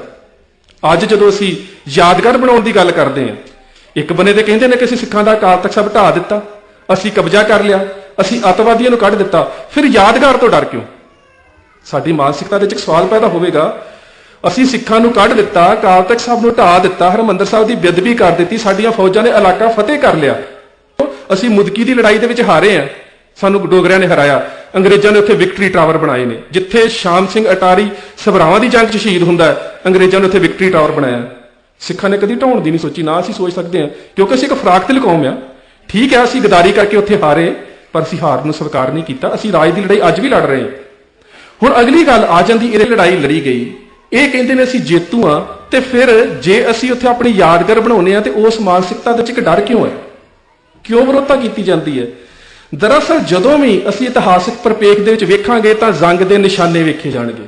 ਨਿਸ਼ਾਨਾ ਕੀ ਸੀ? ਤੁਸੀਂ ਦਰਿਆਵੀ ਨਜ਼ਰ ਤੇ ਵੇਖੋਗੇ, ਕਿਸੇ ਇਤਿਹਾਸਕਾਰ ਨੂੰ ਕਹੋ ਜਿਹਨੂੰ ਸਿੱਖ ਇਤਿਹਾਸ ਦਾ ਨਹੀਂ ਪਤਾ, ਜਿਹਨੇ ਸਿੱਖ ਸਰੋਤਾਂ ਨੂੰ ਨਹੀਂ ਪੜਿਆ, ਸਾਰਾਗੜ੍ਹੀ ਵੀ ਸਾਨੂੰ ਹਾਰ ਨਜ਼ਰ ਆਵੇਗੀ, ਇਸੇ ਤਰ੍ਹਾਂ ਅਕਾਲ ਤਖਤ ਸਾਹਿਬ ਵੀ ਸਾਨੂੰ ਹਾਰ ਨਜ਼ਰ ਆਵੇਗਾ। ਪਰ ਜੰਗ ਦਾ ਨਿਸ਼ਾਨਾ ਕੀ ਹੈ, ਇਹ ਵੇਖਣਾ ਪੈਂਦਾ। ਜੰਗ ਦਾ ਨਿਸ਼ਾਨਾ ਇਮਾਰਤਾਂ ਨੂੰ ਢਾਉਣ ਤੱਕ ਸੀਮਤ ਨਹੀਂ ਹੁੰਦਾ, ਜੰਗ ਦਾ ਨਿਸ਼ਾਨਾ ਕਿਸੇ ਜਰਨੈਲ ਨੂੰ ਖਤਮ ਕਰਨ ਤੱਕ ਸੀਮਤ ਨਹੀਂ ਹੁੰਦਾ। ਜੰਗ ਦਾ ਨਿਸ਼ਾਨਾ ਉਹ ਹੁੰਦਾ ਹੈ ਜੋ ਵਿਰੋਧੀ ਵੱਲੋਂ ਮਿੱਥਿਆ ਜਾਂਦਾ ਹੈ। ਚਮਕੌਰ ਦੀ ਜੰਗ, ਨਿਸ਼ਾਨਾ ਕੀ ਮਿੱਥਿਆ ਗਿਆ? ਗੁਰੂ ਗੋਬਿੰਦ ਸਿੰਘ ਮਹਾਰਾਜ, ਤੂੰ ਕੁਰਾਨ ਦੇ ਉੱਪਰ ਲਿਖ ਕੇ ਭੇਜਿਆ ਸੀ, ਤੇਰੇ ਜਰਨੈਲਾਂ ਨੂੰ ਇਹ ਨਿਸ਼ਾਨਾ ਦਿੱਤਾ ਗਿਆ, ਨਾ ਕੁਸਤਨੋ ਬਸ਼ਤਨੋ ਬਾਇਦਸ਼, ਕਿ ਜਾਂ ਗੁਰੂ ਗੋਬਿੰਦ ਸਿੰਘ ਨੂੰ ਫੜ ਕੇ ਲਿਆਉਣਾ ਮੇਰੇ ਸਾਹਮਣੇ ਬਸ਼ਤਨੋ ਬੰਨ ਕੇ, ਤੇ ਜਾਂ ਉਹਦਾ ਸਿਰ ਵੱਢ ਕੇ ਕੁਸ਼ਤਨੋ ਮੇਰੇ ਪੈਰਾਂ ਤੇ ਰੱਖਣਾ, ਪਰ ਨਾ ਪੇਚੀਦ ਮੂਏ ਨਾ ਰੰਜੀਦਾ ਤਨ, ਨਾ ਮੈਂ ਤੇਰੇ ਕੋਲੋਂ ਫੜਿਆ ਗਿਆ, ਨਾ ਮੈਂ ਤੇਰੇ ਅੱਗੇ ਝੁਕਿਆ, ਨਾ ਮਿਲ ਕੇ ਗਿਆ, ਇਸ ਕਰਕੇ ਮੈਂ ਜੇਤੂ ਹਾਂ, ਮੈਂ ਤੈਨੂੰ ਜ਼ਫਰਨਾਮਾ ਲਿਖ ਰਿਹਾ। ਜੰਗ ਦਾ ਨਿਸ਼ਾਨਾ ਸੀ ਜਾਂ ਖਤਮ ਕਰਨਾ ਜਾਂ ਝੁਕਾਉਣਾ। ਦੂਸਰੇ ਬੰਨੇ ਗੁਰਦਾਸ ਨੰਗਲ ਦੀ ਖੜੀ, ਨਿਸ਼ਾਨਾ ਕੀ ਹੈ? ਬੰਦਾ ਸਿੰਘ ਬਹਾਦਰ ਨੂੰ ਝੁਕਾਉਣਾ। 15 ਦਸੰਬਰ 1715 ਨੂੰ ਗੁਰਦਾਸ ਨੰਗਲ ਦੀ ਗੜੀ ਚੋਂ ਬਾਬਾ ਬੰਦਾ ਸਿੰਘ ਬਹਾਦਰ ਤੇ ਉਸ ਦੇ ਸਾਥੀਆਂ ਨੂੰ ਗ੍ਰਿਫਤਾਰ ਕੀਤਾ ਜਾਂਦਾ ਹੈ। ਇਸ ਅਗਵਾਈ ਦੇ ਵਿੱਚ ਉੱਥੇ ਉਹਨਾਂ ਨੂੰ ਤਸੀਹੇ ਦਿੱਤੇ ਜਾਂਦੇ ਨੇ ਲਗਾਤਾਰ 1 ਮਹੀਨਾ, 1.5 ਮਹੀਨਾ। ਉਸ ਤੋਂ ਬਾਅਦ 29 ਫਰਵਰੀ 1716 ਨੂੰ ਦਿੱਲੀ ਭੇਜਿਆ ਜਾਂਦਾ। 1716 ਲੀਪ ਦਾ ਸਾਲ ਸੀ। ਲਾਹੌਰੀ ਦਰਵਾਜ਼ੇ ਦੇ ਰਾਹੀਂ 29 ਫਰਵਰੀ 1716 ਨੂੰ ਇਹਨਾਂ ਸਿੰਘਾਂ ਨੂੰ ਉੱਥੇ ਭੇਜਿਆ ਜਾਂਦਾ ਹੈ। ਉੱਥੇ ਵੀ ਨਾਲ ਦੇ ਸਿੰਘਾਂ ਨੂੰ 5 ਮਾਰਚ ਤੋਂ ਲੈ ਕੇ 11 ਮਾਰਚ ਤੱਕ ਕਤਲ ਕੀਤਾ ਜਾਂਦਾ ਹੈ, ਤੇ ਬਾਬਾ ਬੰਦਾ ਸਿੰਘ ਬਹਾਦਰ ਤੇ ਇਸ ਦੇ 25 ਜਾਂਦਾ ਹੈ। ਕਿਉਂ? ਕਿਉਂਕਿ ਉੱਥੇ ਇਸਲਾਮ ਦਾ ਇੱਕ ਨਿਸ਼ਾਨਾ ਹੈ। ਜੰਗ ਦਾ ਨਿਸ਼ਾਨਾ ਕੀ ਹੈ? ਉੱਥੇ ਫਰਕਸੀਅਰ ਦਾ ਨਿਸ਼ਾਨਾ ਉੱਥੇ ਇੱਕੋ ਹੀ ਹੈ। ਤੁਸੀਂ ਹਾਦੀ ਕਾਮਵਾਰ ਨੂੰ ਪੜੋ, ਇਬਰਤਨਾਮੇ ਨੂੰ ਪੜੋ, ਸਿਆਰੁਲ ਮੁਤਾਖਰੀਨ ਨੂੰ ਪੜੋ, ਮੁੰਤਕਿਬੁਲ ਲਬਾਬ ਖਾਫੀ ਖਾਨ ਦੀ ਰਚਨਾ ਹੈ, ਜਾਂ ਫਿਰ ਇਹਨਾਂ ਸਾਰੇ ਸਰੋਤਾਂ ਦੇ ਆਧਾਰਿਤ ਡਾਕਟਰ ਵਿਲੀਅਮ ਇਰਵਨ ਇੱਕ ਕਿਤਾਬ ਲਿਖਦਾ ਦਾ ਲੇਟਰ ਮੁਗਲਸ, ਉਹਨੂੰ ਪੜੋ।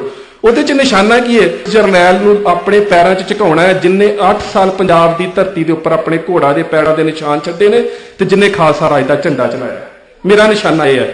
ਹੁਣ ਦੂਸਰੇ ਪਾਸੇ ਬੰਦਾ ਸਿੰਘ ਬਹਾਦਰ ਹੈ, ਉਹ ਜੇਤੂ ਕਿਉਂ ਹੈ? ਉਹ ਜੇਤੂ ਇਸ ਕਰਕੇ ਹੈ ਕਿ ਉਹ ਕਹਿੰਦਾ ਹੈ ਕਿ ਮੈਂ ਆਪਣੇ ਸਿਰ ਨੂੰ ਫਰਕਸੀਅਰ ਦੇ ਪੈਰਾਂ ਤੇ ਨਹੀਂ ਝੁਕਾਉਣਾ, ਮੈਂ ਮੌਤ ਕਬੂਲ ਕਰਨੀ ਹੈ। ਉਹ ਜੰਗ ਦਾ ਜੇਤੂ ਜਰਨੈਲ ਸਾਹਮਣੇ ਖੜਾ ਕਰ ਲਿਆ ਜਾਂਦਾ ਹੈ ਖਵਾਜਾ ਬਖਤਿਆਰ ਕਾਕੀ ਦੀ ਦਰਗਾਹ ਦੇ ਸਾਹਮਣੇ। ਦਰਗਾਹ ਇਸ ਕਰਕੇ ਚੁਣੀ ਗਈ, ਬਾਕੀ ਜਿੰਨੇ ਵੀ ਸਿੱਖ 700 ਸਿੱਖ ਹੋਰ ਕਤਲ ਕੀਤੇ ਨੇ ਉਹਨਾਂ ਸਾਰਿਆਂ ਨੂੰ ਦਿੱਲੀ ਦੀ ਕੋਤਵਾਲੀ ਦੇ ਵਿੱਚ ਸਰਬਰਾ ਖਾਨ ਦੇ ਸਾਹਮਣੇ ਸ਼ਹੀਦ ਕੀਤਾ ਗਿਆ। ਤੇ ਬੰਦਾ ਸਿੰਘ ਬਹਾਦਰ ਨੂੰ ਸ਼ਹੀਦ ਕੀਤਾ ਗਿਆ ਖਵਾਜਾ ਬਖਤਿਆਰ ਕਾਕੀ ਦੀ ਦਰਗਾਹ ਦੇ ਸਾਹਮਣੇ। ਕਿਉਂ? ਕਿਉਂਕਿ ਜਿਹੜਾ ਬਹਾਦਰ ਸ਼ਾਹ ਸੀ ਉਹ ਬੰਦਾ ਸਿੰਘ ਬਹਾਦਰ 11 ਫਰਵਰੀ 1713 ਤੇ 12 ਫਰਵਰੀ 1713 ਨੂੰ ਉਹਦੀ ਮੌਤ ਹੋ ਜਾਂਦੀ ਹੈ। ਮਰਨ ਤੋਂ 3 ਦਿਨ ਪਹਿਲਾਂ ਲਾਹੌਰ ਦੇ ਵਿੱਚੋਂ 3 ਸਰਕਾਰੀ ਹੁਕਮ ਜਾਰੀ ਕਰਦਾ ਹੈ। ਪਹਿਲਾ ਹੁਕਮ ਕਹਿੰਦਾ ਸ਼ਹਿਰ ਦੇ ਸਾਰੇ ਕੁੱਤੇ ਕਤਲ ਕਰ ਦਿਓ, ਜਦੋਂ ਰਾਤ ਨੂੰ ਭੌਂਕਦੇ ਮੈਨੂੰ ਡਰ ਆਉਂਦਾ ਕਿਤੇ ਬੰਦਾ ਸਿੰਘ ਬਹਾਦਰ ਨਾ ਆ ਗਿਆ ਹੋਵੇ।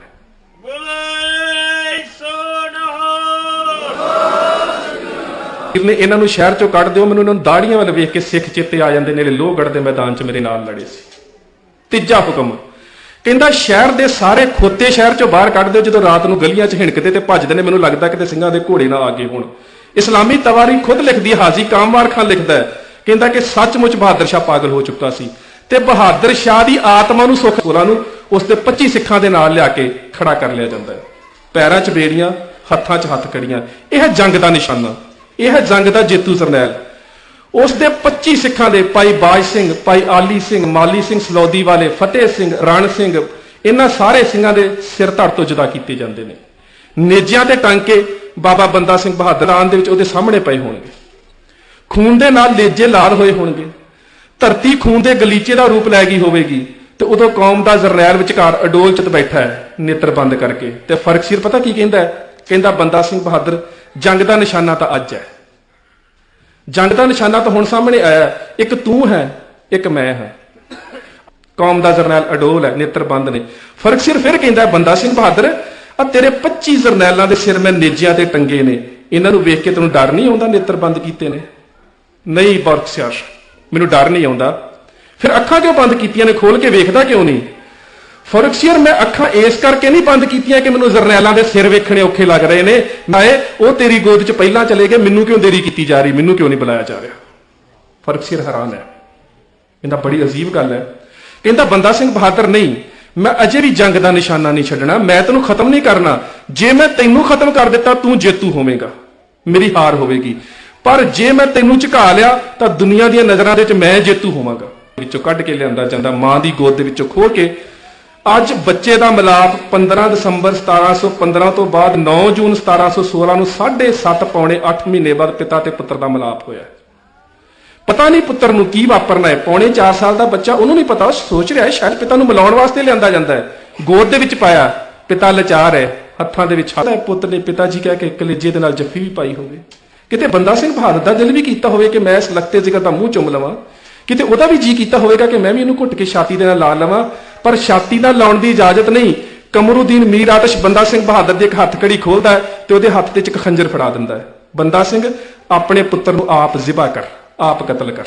ਹਰਾ ਕਰਨਾ ਜ਼ਿਬਾ ਛਾਤੀ ਤੋਂ ਕੱਟ ਕੇ ਕੀਤਾ ਜਾਂਦਾ ਹੈ, ਹਲਾਲ ਹਲਕੂਮ ਤੋਂ ਕੱਟ ਕੇ ਕੀਤਾ ਜਾਂਦਾ ਹੈ, ਜਰਹਰਾ ਸਿੱਧਾ ਛਾਤੀ ਦੇ ਵਿੱਚ ਵਰਸ਼ਾ ਮਾਰ ਕੇ ਕੀਤਾ ਜਾਂਦਾ ਹੈ। ਇੱਥੇ ਹੁਕਮ ਦਿੱਤਾ ਜਾ ਰਿਹਾ ਇਹਨੂੰ ਜ਼ਿਬਾ ਕਰਨਾ, ਛਾਤੀ ਨੂੰ ਚੀਰਨਾ ਹੈ, ਇਹਦਾ ਦਿਲ ਕੱਢ ਕੇ ਮੂੰਹ 'ਚ ਪਾਉਣਾ ਹੈ ਤੂੰ। ਬੰਦਾ ਸਿੰਘ ਬਹਾਦਰ ਨੇ ਜਿਹੜਾ ਜਵਾਬ ਦਿੱਤਾ ਸੁਣਿਓ। ਇਤਿਹਾਸ ਦੇ ਵਿਦਿਆਰਥੀ ਵੀ ਕੋਈ ਬੈਠੇ ਹੋਣਗੇ, ਦੁਨੀਆ ਦੇ ਇਤਿਹਾਸ ਦੇ ਵਿੱਚ ਇਹ ਜਵਾਬ ਨਹੀਂ ਜੇ ਮਿਲਦਾ। ਬੰਦੇ ਮੈਨੂੰ ਖੰਡੇ ਬਾਟੇ ਦੀ ਪਹੁਲ ਦਿੱਤੀ ਸੀ ਨਾ, ਉਹਨੇ ਕਿਹਾ ਸੀ ਮਜ਼ਲੂਮ ਤੇ ਮਾਸੂਮ ਤੇ ਵਾਰ ਨਹੀਂ ਕਰਨਾ, ਤੂੰ ਮੇਰਾ ਦੁਸ਼ਮਣ ਹੈ, ਤੂੰ ਮੇਰੇ 700 ਸਿੰਘਾਂ ਦਾ ਤੇ ਮੇਰੇ ਜਰਨੈਲਾਂ ਦਾ ਕਤਲ ਕੀਤਾ ਹੈ, ਮੇਰੀ ਗੋਦੀ 'ਚ ਤੇਰਾ ਪੁੱਤ ਪਿਆ ਹੁੰਦਾ ਮੈਂ ਤਾਂ ਵੀ ਕਤਲ ਨਾ ਕਰਦਾ। ਇਹ ਤਾਂ ਫਿਰ ਮੇਰਾ ਆਪਣਾ ਪੁੱਤ ਹੈ, ਮੇਰੀ ਗੋਦੀ 'ਚ ਮੇਰੇ ਦੁਸ਼ਮਣ ਦਾ ਪੁੱਤ ਪਿਆ ਹੁੰਦਾ ਮੈਂ ਤਾਂ ਵੀ ਕਤਲ ਨਾ ਕਰਦਾ।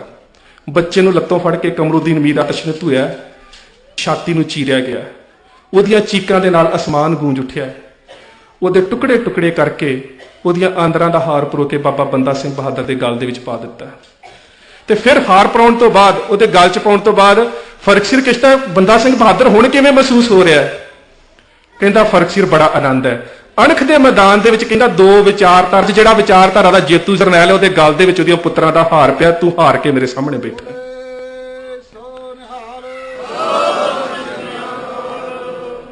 ਪੁੱਤਰ ਦਾ ਦਿਲ ਕੱਢ ਕੇ ਬੰਦਾ ਸਿੰਘ ਬਹਾਦਰ ਦੇ ਮੂੰਹ 'ਚ ਤੁੰਨ ਦਿੱਤਾ, ਧੜਕਦਾ ਦਿਲ ਮੂੰਹ 'ਚ ਤੁੰਨ ਦਿੱਤਾ।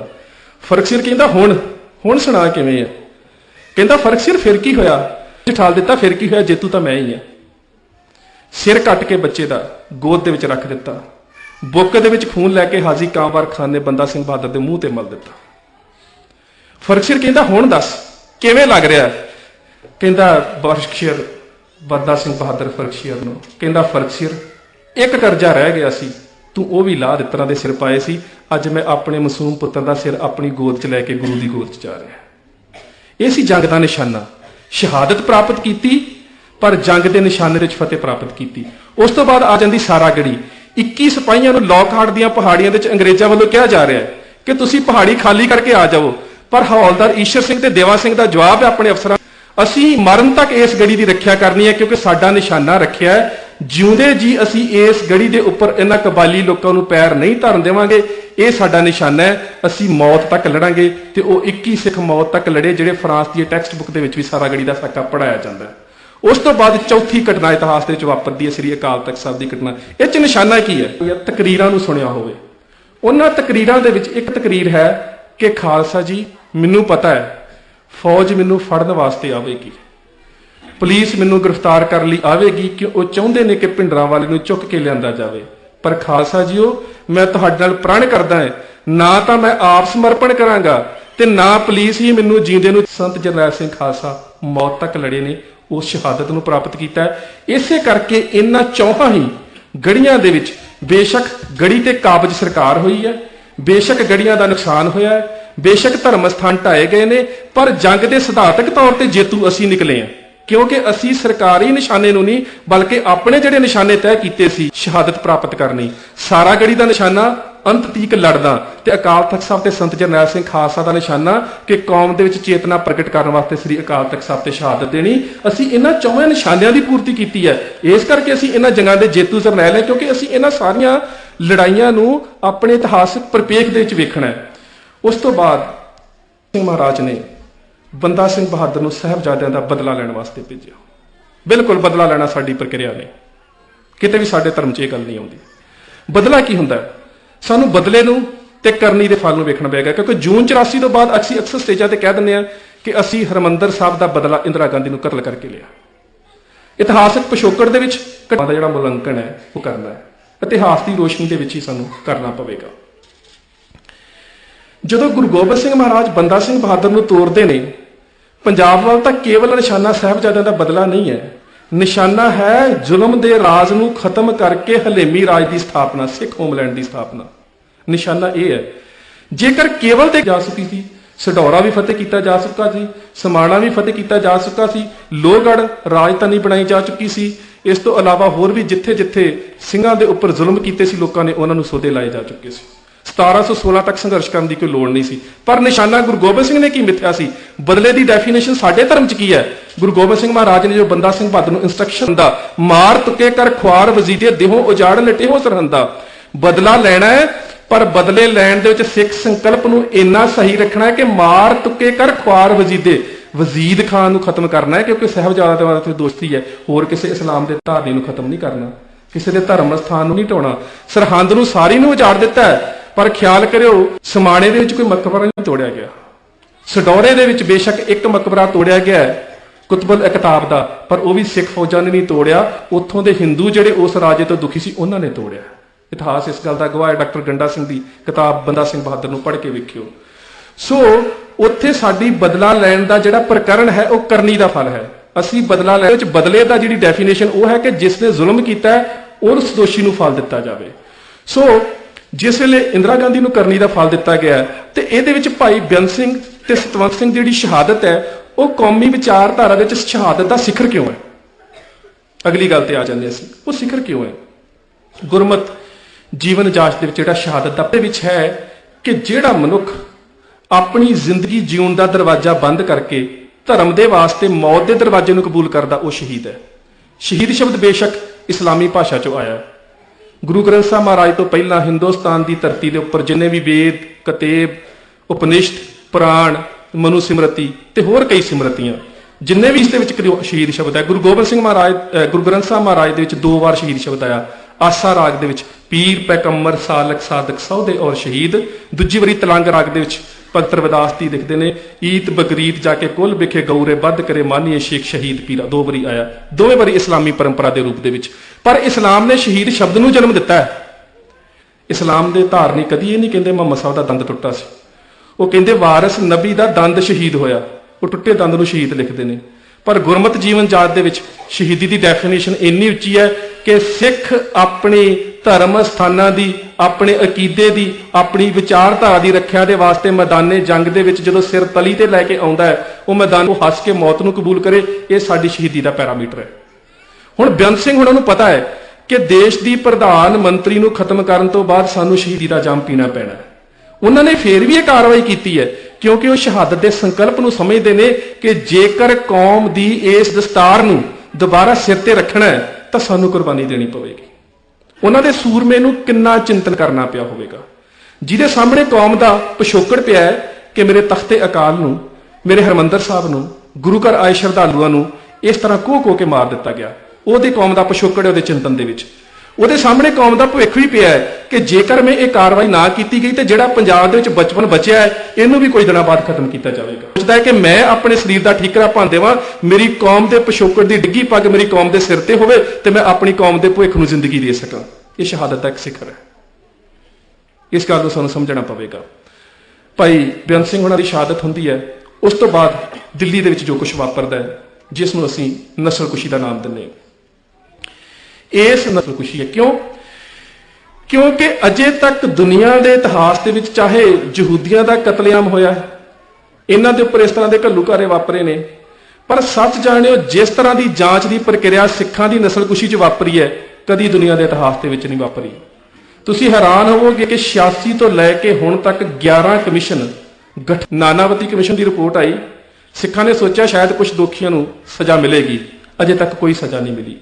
कुछ ऐसे भी दोषी ने जिन्होंने ना सरकार ने सज़ा दी ना रवायतों मुताबिक सज़ा दी जा सकी, वो अपनी उम्र भोग के वैसे ही मर गए हरकिशन लाल भगत वर्गे। क्यों? क्योंकि जस्टिस जिहड़ा सी उन्होंने इन्ना डिले कर दिता गया कि उस इंसाफ तो सानू असीं अपने दुश्मनां ते दोस्तां की शनाख्त भुल गए। असीं केवल ते केवल हुण तक एक राजनीतिक धिर नूं दोषी बना लिया, पर असीं ये नहीं वेख्या कि जिथों मैं गल शुरू की सी, ये लड़ाई किसी राजनीतिक धिर की नहीं, ये लड़ाई दो विचारधारावां की जंग है जिहड़ी हमेशा संसार च चलती रहनी है। असीं इस जंग दे विच जिहड़े फेज आउंदे ने, जिहड़े पड़ाव आउंदे ने, कई वारी निघार आउंदा है, कई वारी सुधार आउंदा, बहुत लंबा हुंदा उन्हां दा समां। जिस वेले RSS होंद दे विच आई सी 1921 दे विच, ते उन्हां ने सोचा सी कि असीं आउण वाले 100 साल बाद हिंदुस्तान की राजनीति ते काबज होवांगे। उन्हें साडे मूँह छोटा निशाना नहीं मिथ्या, असीं निशाने बड़े छोटे मिथते हैं।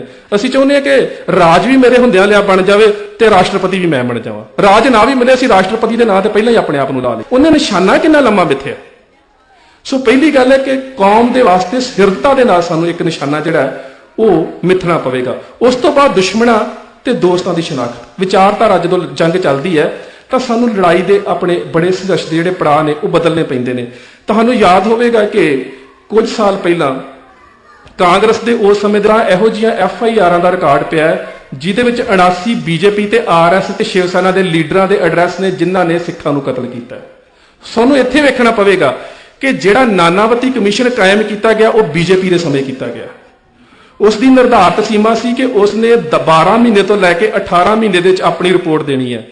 सुषमा स्वराज 5 साल बाद जिहड़ी रिपोर्ट तैयार की गई, उस रिपोर्ट के किसी एक भी BJP ते शिव सेना के उस करिंदे का नाम नहीं जिहड़ा सिखां दी नस्लकुशी शामिल होवे। सगों BJP राज के समय 4 ऐसे अफसरां नूं तरक्कियां दित्तियां गईयां जिन्हां ने सिखां दी नस्लकुशी विच भूमिका निभाई सी। DSP तो SSP बनाए, SSP तो IG बनाए ते IG नूं DGP बनाया गया। BJP असीं उस विचारधारा नूं ना समझिया कि ये दो विचारधारा की जंग है। इस जंग दे विच सानूं अपनी विचारधारा का जिहड़ा निशाना है वो तय करना पवेगा। होर अगे आ जाने हैं जनरल वैद्या, क्योंकि असीं सारे शहीदां नूं याद कर रहे हैं तो सीमित समय दे विच वक्त हो जाए तो मैनूं दस दिओ जी। जिहड़ा वैद्या दा उस वेले सब परंपरावां सिखां ने 18वीं सदी दे विच सिरजियां ने। महज इस गल नूं एक छोटे ਜਿਹੇ नज़रिए दे विच ना वेखीए, क्योंकि जिथे कुछ हर धर्म के जिहड़ी साडी जंग है ना वो जुल्मी विचारधारा के नाल है, किसी धर्म के नाल साडी जंग नहीं। मैं शुरू तो एक गल कह रहा कि साडी जंग उस विचारधारा के नाल है जिहड़ी दलितां नूं दबाउणा चाहुंदी है, ते साडी वो विचारधारा है जिहड़ी दलितां नूं कुछ चंगे लोग भी हुंदे ने। मिसाल के तौर पर लैफ्टिनेंट जनरल सिन्हा इंदिरा गांधी वालों जो चकराता के स्थान पर हरमंदर साहब का मॉडल बना के अकाल तख्त साहब नूं ढाउण की प्लैनिंग की गई, तो स्पैशल फ्रंटियर स्क्वाड, माफ करना अजकल कई किताबां इवें दियां आ रही ने जिन्हां दे विच बहुत ज़्यादा मिस इनफॉर्मेशन है। तो दुख इस गल का है कि साडे प्रचारक वीर उन साडे इंटरनेट के माध्यम के राही साडी मानसिकता तक आ रहे हैं, वो समय का इतिहास बनते जा रहे हैं। मैं FSS की गल की सी, स्पैशल फ्रंटियर स्क्वाड। वो मैं गल इस करके की कि जनरल बराड़ जिस ते हमला होया इंग्लैंड दे विच नाटकी जे ढंग दे नाल, उन्हें एक किताब लिखी साका नीला तारा, 70 रुपए की किताब सी। ਉਹਨੂੰ इस तरह के नाल प्रजेंट किया गया कि साडे नौजवानों ने नहीं, किसी सिपाही की लिखी किताब भी नहीं है। उस किताब को ध्यान नाल पढ़ो तो सी। ਅਸੀਂ उस किताब के हवाले देने शुरू कर दिते है। ਅਸੀਂ वेख्या ही नहीं कि यह किताब जिहड़ी है साडे जून 84 के इतिहास को खत्म कर रही है। ਉਹਦੇ ਵਿੱਚ लिखदा है कि ਜਦੋਂ फौज अंदर जाण ਦੇ ਵਿੱਚ असमर्थ रही ਤਾਂ उस वेले ਅਸੀਂ NSG ਨੂੰ अंदर भेजिया। जे सचमुच किसी जरनैल की लिखत होवे तो उन्होंने पूछा जाए कि NSG है ही नहीं सी, हरमंदर साहब के टैक्स तुसीं किहड़ी NSG वरत ली। उस तो बाद कहता कि साडे कुछ सिपाही जिहड़े सी हॉविटजर गन अंदर लैके गए। दूजा सवाल पैदा होंदा है कि हॉलैंड की बनी 3.6 हॉविटजर गन जिहड़ी बोफर्स तोप जिड्डी है, जिन्होंने 210 हार्स पावर की गड्डी खिंचती है, उन्होंने बंदा चुक के अंदर किवें लग गया। तीजी गल कि RDX के नाल खाड़कुआं ने ते 62 गड्डियां जेकर हरमंदर साहब के सरोवर सुट्टियां होण ते किते पानी की जगह रह जाती है। सो इन्नी मिस इनफॉर्मेशन जिहड़ी असीं बयान कर दी, उन्हें साडे इतिहास नूं धुंधला कर दिता है। उस वेले जदों चकराता के स्थान के उपर ट्रेनिंग ली जा रही है कि हरमंदर साहब के उपर हमला किया जाए, उस हमले के दौरान लैफ्टिनेंट जनरल सिन्हा नूं चुनिया जाता है, पर सिन्हा ने कहा नहीं, स्थान पर हमला नहीं किया जा सकता। पर तुसीं वेख्या होवेगा बाद के वापरे इतिहास के माओवादियों के उपर फौजी कार्रवाई की गल हुई तो फौजा ने इनकार करता, जरनैलों ने नहीं, अपने देश के बशिंदियां के उपर फौजी कार्रवाई नहीं की जा सकती। पर सिखां वारी नहीं किसी ने गल कही कि इस देश के विच वो लोग जिन्हां ने इस देश की आज़ादी के वास्ते 80% तो वध अपनी जानां कुर्बान कीतियां ने, उन्हां दे साहब के उपर हमला नहीं किया जा सकता। उसनूं जबरी रिटायर कर दिता। जदों जबरी रिटायर होने तो बाद उसने भारतीय फौज का नुकसान होया वेख्या ना, तो उन्हें एक आर्टिकल लिखा सी पॉइनर अखबार दे विच, कहंदा सिखां ने जो किया ठीक किया। कहता कोई भी किसी के धर्म स्थान के उपर हमलावर होकर आवेगा तो उन्होंने उही कुछ करना चाहिए जो कुछ सिख कौम ने किया। ये मिस्टर सिन्हा ने लिखा। सो सानू इहो जिहे हिंदू वीरां दा ते वो भी किसी ना किसी रूप में सरकारी जुल्म का शिकार होए, नहीं तो वह भी फौज का जनरल बन सकता जी, जिस तरह वैद्या। हुण वैद्या नूं जदों कतल किया जाता है, उस समय सिख कौम की किहड़ी भावना जिहड़ी उजागर हो रही है। मैं पहला गल कीती सी कि जदों बेअंत सिंह शहादत प्राप्त करता है, ਉਹਦੇ ਪਿੱਛੇ एक भावना है सिख कौम की लत्थी हुई दस्तार ਨੂੰ कौम के सिर ते रखना है। क्योंकि एक ਜਦੋਂ 6वें पातशाह हरगोबिंद साहब महाराज अकाल तख्त साहब के उपर मीरी पीरी ਦੀਆਂ तलवारां ਪਹਿਨਦੇ ਨੇ ना, ਤੇ सुरसिंह पिंड तो आए ढाडी नथमल ते अब्दुल्ला एक वार पढ़ते हैं। वो कहते हैं कि 2 तलवारी बद्धियां, एक मीर दी, एक पीर दी, एक अजमत दी, एक राज दी, एक राखी करे वजीर दी, हिम्मत बाहा कोटगढ़ दरवाजा बलख बखीर दी, नाल सिपाही नील नाल मार दुष्टा करे तार दे अगे जहांगीर दी दस्तार दी कोई अहमियत नहीं।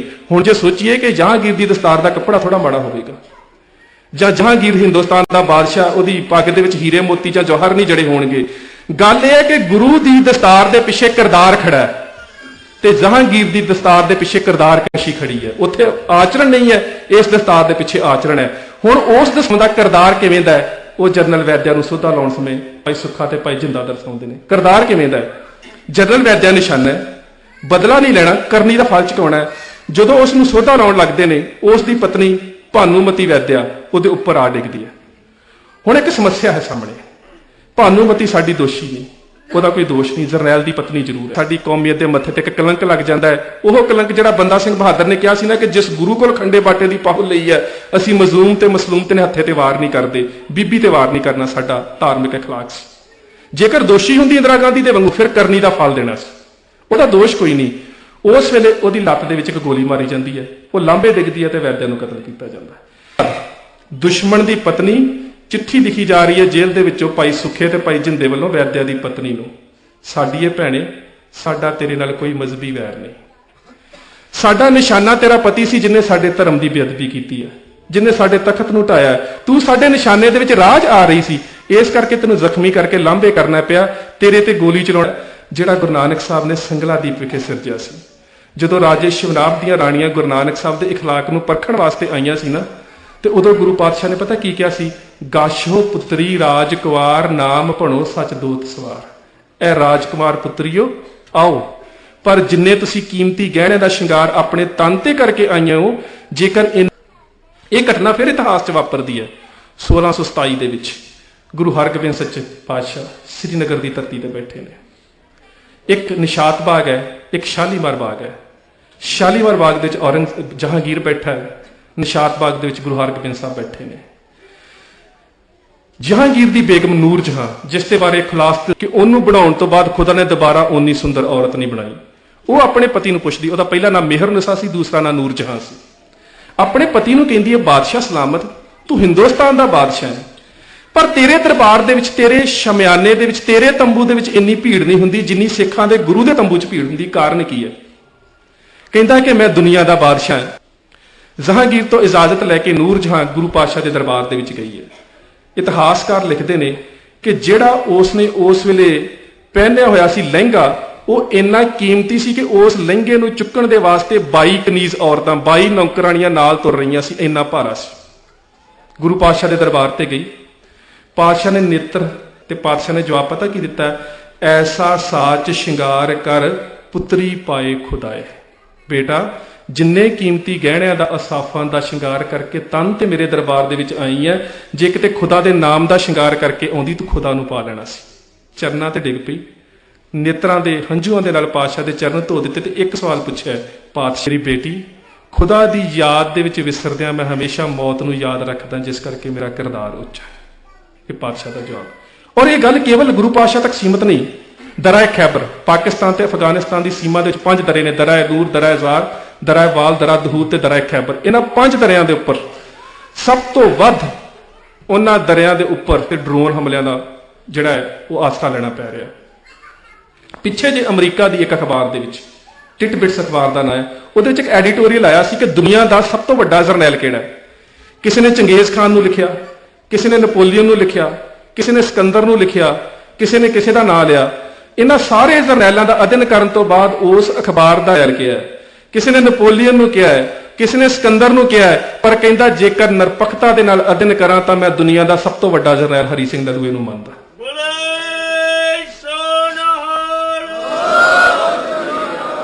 ਉਹਨੇ ਕਾਰਨ ਦੱਸਿਆ, ਕਹਿੰਦਾ ਕਿ ਇਹ ਦੁਨੀਆ ਦੇ ਜਿੰਨੇ ਵੀ ਜਰਨੈਲ ਨੇ, ਚਾਹੇ ਸਿਕੰਦਰ ਹੈ, ਚਾਹੇ ਚੰਗੇਜ਼ ਖਾਨ ਹੈ, ਚਾਹੇ ਨਪੂਨੇ, ਪਰ ਕਹਿੰਦਾ ਦੁਨੀਆ ਦਾ ਪਹਿਲਾ ਜਰਨੈਲ ਹੈ ਜਿਹਨੇ ਇੰਨੀ ਛੋਟੀ ਉਮਰ ਵਿੱਚ ਦਰਾਏ ਖੈਬਰ ਨੂੰ ਫਤਿਹ ਕੀਤਾ। ਦਰਾਏ ਖੈਬਰ ਨੂੰ ਜਦੋਂ ਦਾ ਫਤਿਹ ਕਰਤਾ ਹੈ, ਇਤਿਹਾਸ ਗਵਾਹ ਹੈ ਕਿ ਚੀਨ ਦੀ ਕੰਧ ਚੀਨ ਤੇ ਹੋਣ ਵਾਲੇ ਹਮਲਿਆਂ ਨੂੰ ਰੋਕ ਨਹੀਂ ਸਕੀ, ਪਰ ਜਦੋਂ ਤੋਂ ਦਰਾਏ ਖੈਬਰ ਤੇ ਖਾਲਸਾ ਪੰਥ ਦਾ ਨਿਸ਼ਾਨ ਸਾਹਿਬ ਹਰੀ ਸਿੰਘ ਨਲੂਏ ਨੇ ਚਲਾਤਾ ਸੀ, ਉਦੋਂ ਤੋਂ ਲੈ ਕੇ ਅੱਜ ਤੱਕ ਇੱਕ ਵੀ ਹਮਲਾ ਉਸ ਰਸਤਿਓਂ ਨਹੀਂ ਹੋਇਆ। ਦਰਾਏ ਖੈਬਰ ਤੇ ਜਦੋਂ ਕਬਜ਼ਾ ਕੀਤਾ ਹਰੀ ਸਿੰਘ, ਗੁਲਫਾਮ ਜਦੋਂ ਪਤਾ ਲੱਗਾ ਕਿ ਹਰੀ ਸਿੰਘ ਨਲੂਆ ਚੜ੍ਹਾਈ ਕਰਦਾ ਆ ਰਿਹਾ ਹੈ, ਤੇ ਆਪਣੀ ਮੰਗੇਤਰ ਬਾਨੋ ਨੂੰ ਕਹਿੰਦਾ, ਬਾਨੋ ਛੇਤੀ ਘਰ ਛੱਡ, ਅਸੀਂ ਚਲੇ ਚੱਲੀਏ। ਕਹਿੰਦੀ ਕਿਉਂ? ਕਹਿੰਦਾ ਸਿੱਖਾਂ ਦਾ ਜਰਨੈਲ ਹਰੀਆ ਆ ਰਿਹਾ।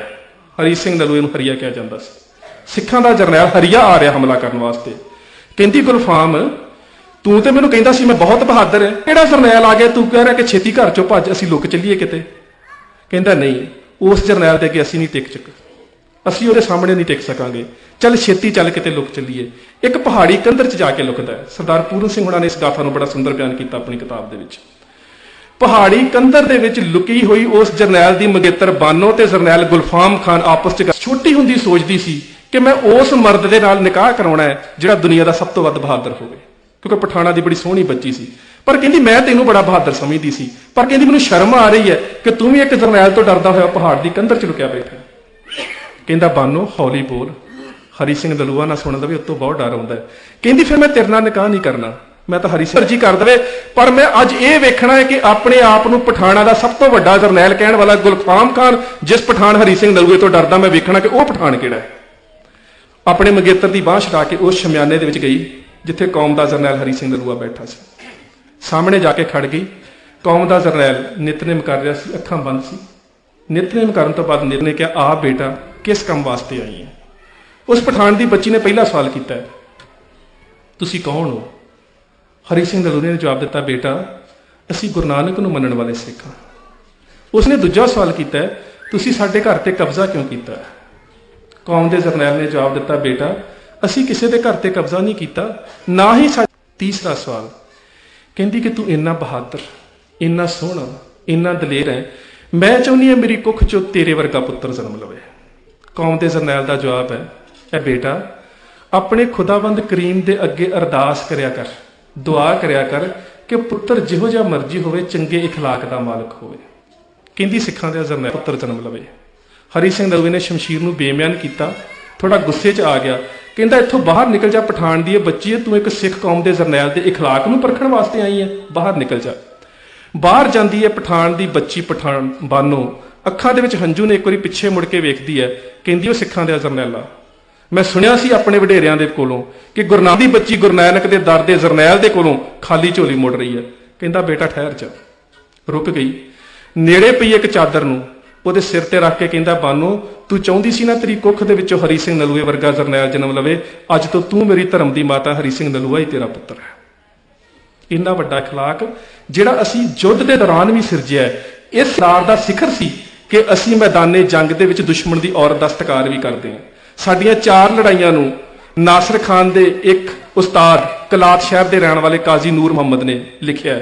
ਉਹ ਕਹਿੰਦਾ ਹੈ ਕਿ ਸਿੱਖ ਜਿਹੜੇ ਨੇ ਉਹ ਆਪਣੀ ਸਾਰੀ ਰਚਨਾ 'ਚ ਸਾਨੂੰ ਕੁੱਤੇ ਲਿਖਦਾ ਹੈ, ਪਰ ਅਖੀਰ ਤੇ ਜਾ ਕੇ ਜਦੋਂ ਉਹ ਬੱਚਿਆਂ ਨੂੰ ਪੜ੍ਹਾ ਰਿਹਾ ਹੁੰਦਾ ਹੈ, ਉਹ ਇੱਕ ਗੱਲ ਲਿਖਦਾ, ਕਹਿੰਦਾ ਸਗਾਰਾ ਮਗੋ ਸਾਕੇ ਹਸਤ, ਮੈਂ ਆਪਣੀ ਸਾਰੀ ਰਚਨਾ 'ਚ ਇਹਨਾਂ ਨੂੰ ਕੁੱਤੇ ਲਿਖਿਆ ਕਿਉਂਕਿ ਮੈਂ ਧਾਰਮਿਕ ਤੌਰ ਤੇ ਇਹਨਾਂ ਨੂੰ ਨਫ਼ਰਤ ਕਰਦਾ, ਪਰ ਕਹਿੰਦਾ ਜੇ ਮੈਂ ਇਨਸਾਫ ਨਾਲ ਇਮਾਨਦਾਰੀ ਦੇ ਨਾਲ ਇਹਨਾਂ ਦੀਆਂ ਲੜਾਈਆਂ ਦਾ ਅਧਿਐਨ ਕਰਾਂ ਨਾ, ਸਗਾਰਾ ਮਗੋ ਸਾਕੇ ਹਸਤੰਦ ਸ਼ੇਰ ਬਾ ਮਾਦਾਨੇ ਮਰਦਾਂ ਚੁ ਸ਼ੇਰਾਂ ਦਲੇਰ, ਕਹਿੰਦਾ ਮੈਦਾਨੇ ਜੰਗ ਦੇ ਵਿੱਚ ਇਹ ਸ਼ੇਰਾਂ ਤੋਂ ਕਿਤੇ ਵੱਧ ਦਲੇਰ ਨੇ। ਤੇ ਕਹਿੰਦਾ ਇਹਨਾਂ ਦੀ ਦਲੇਰੀ ਦਾ ਰਾਜ ਪਤਾ ਕੀ ਹੈ?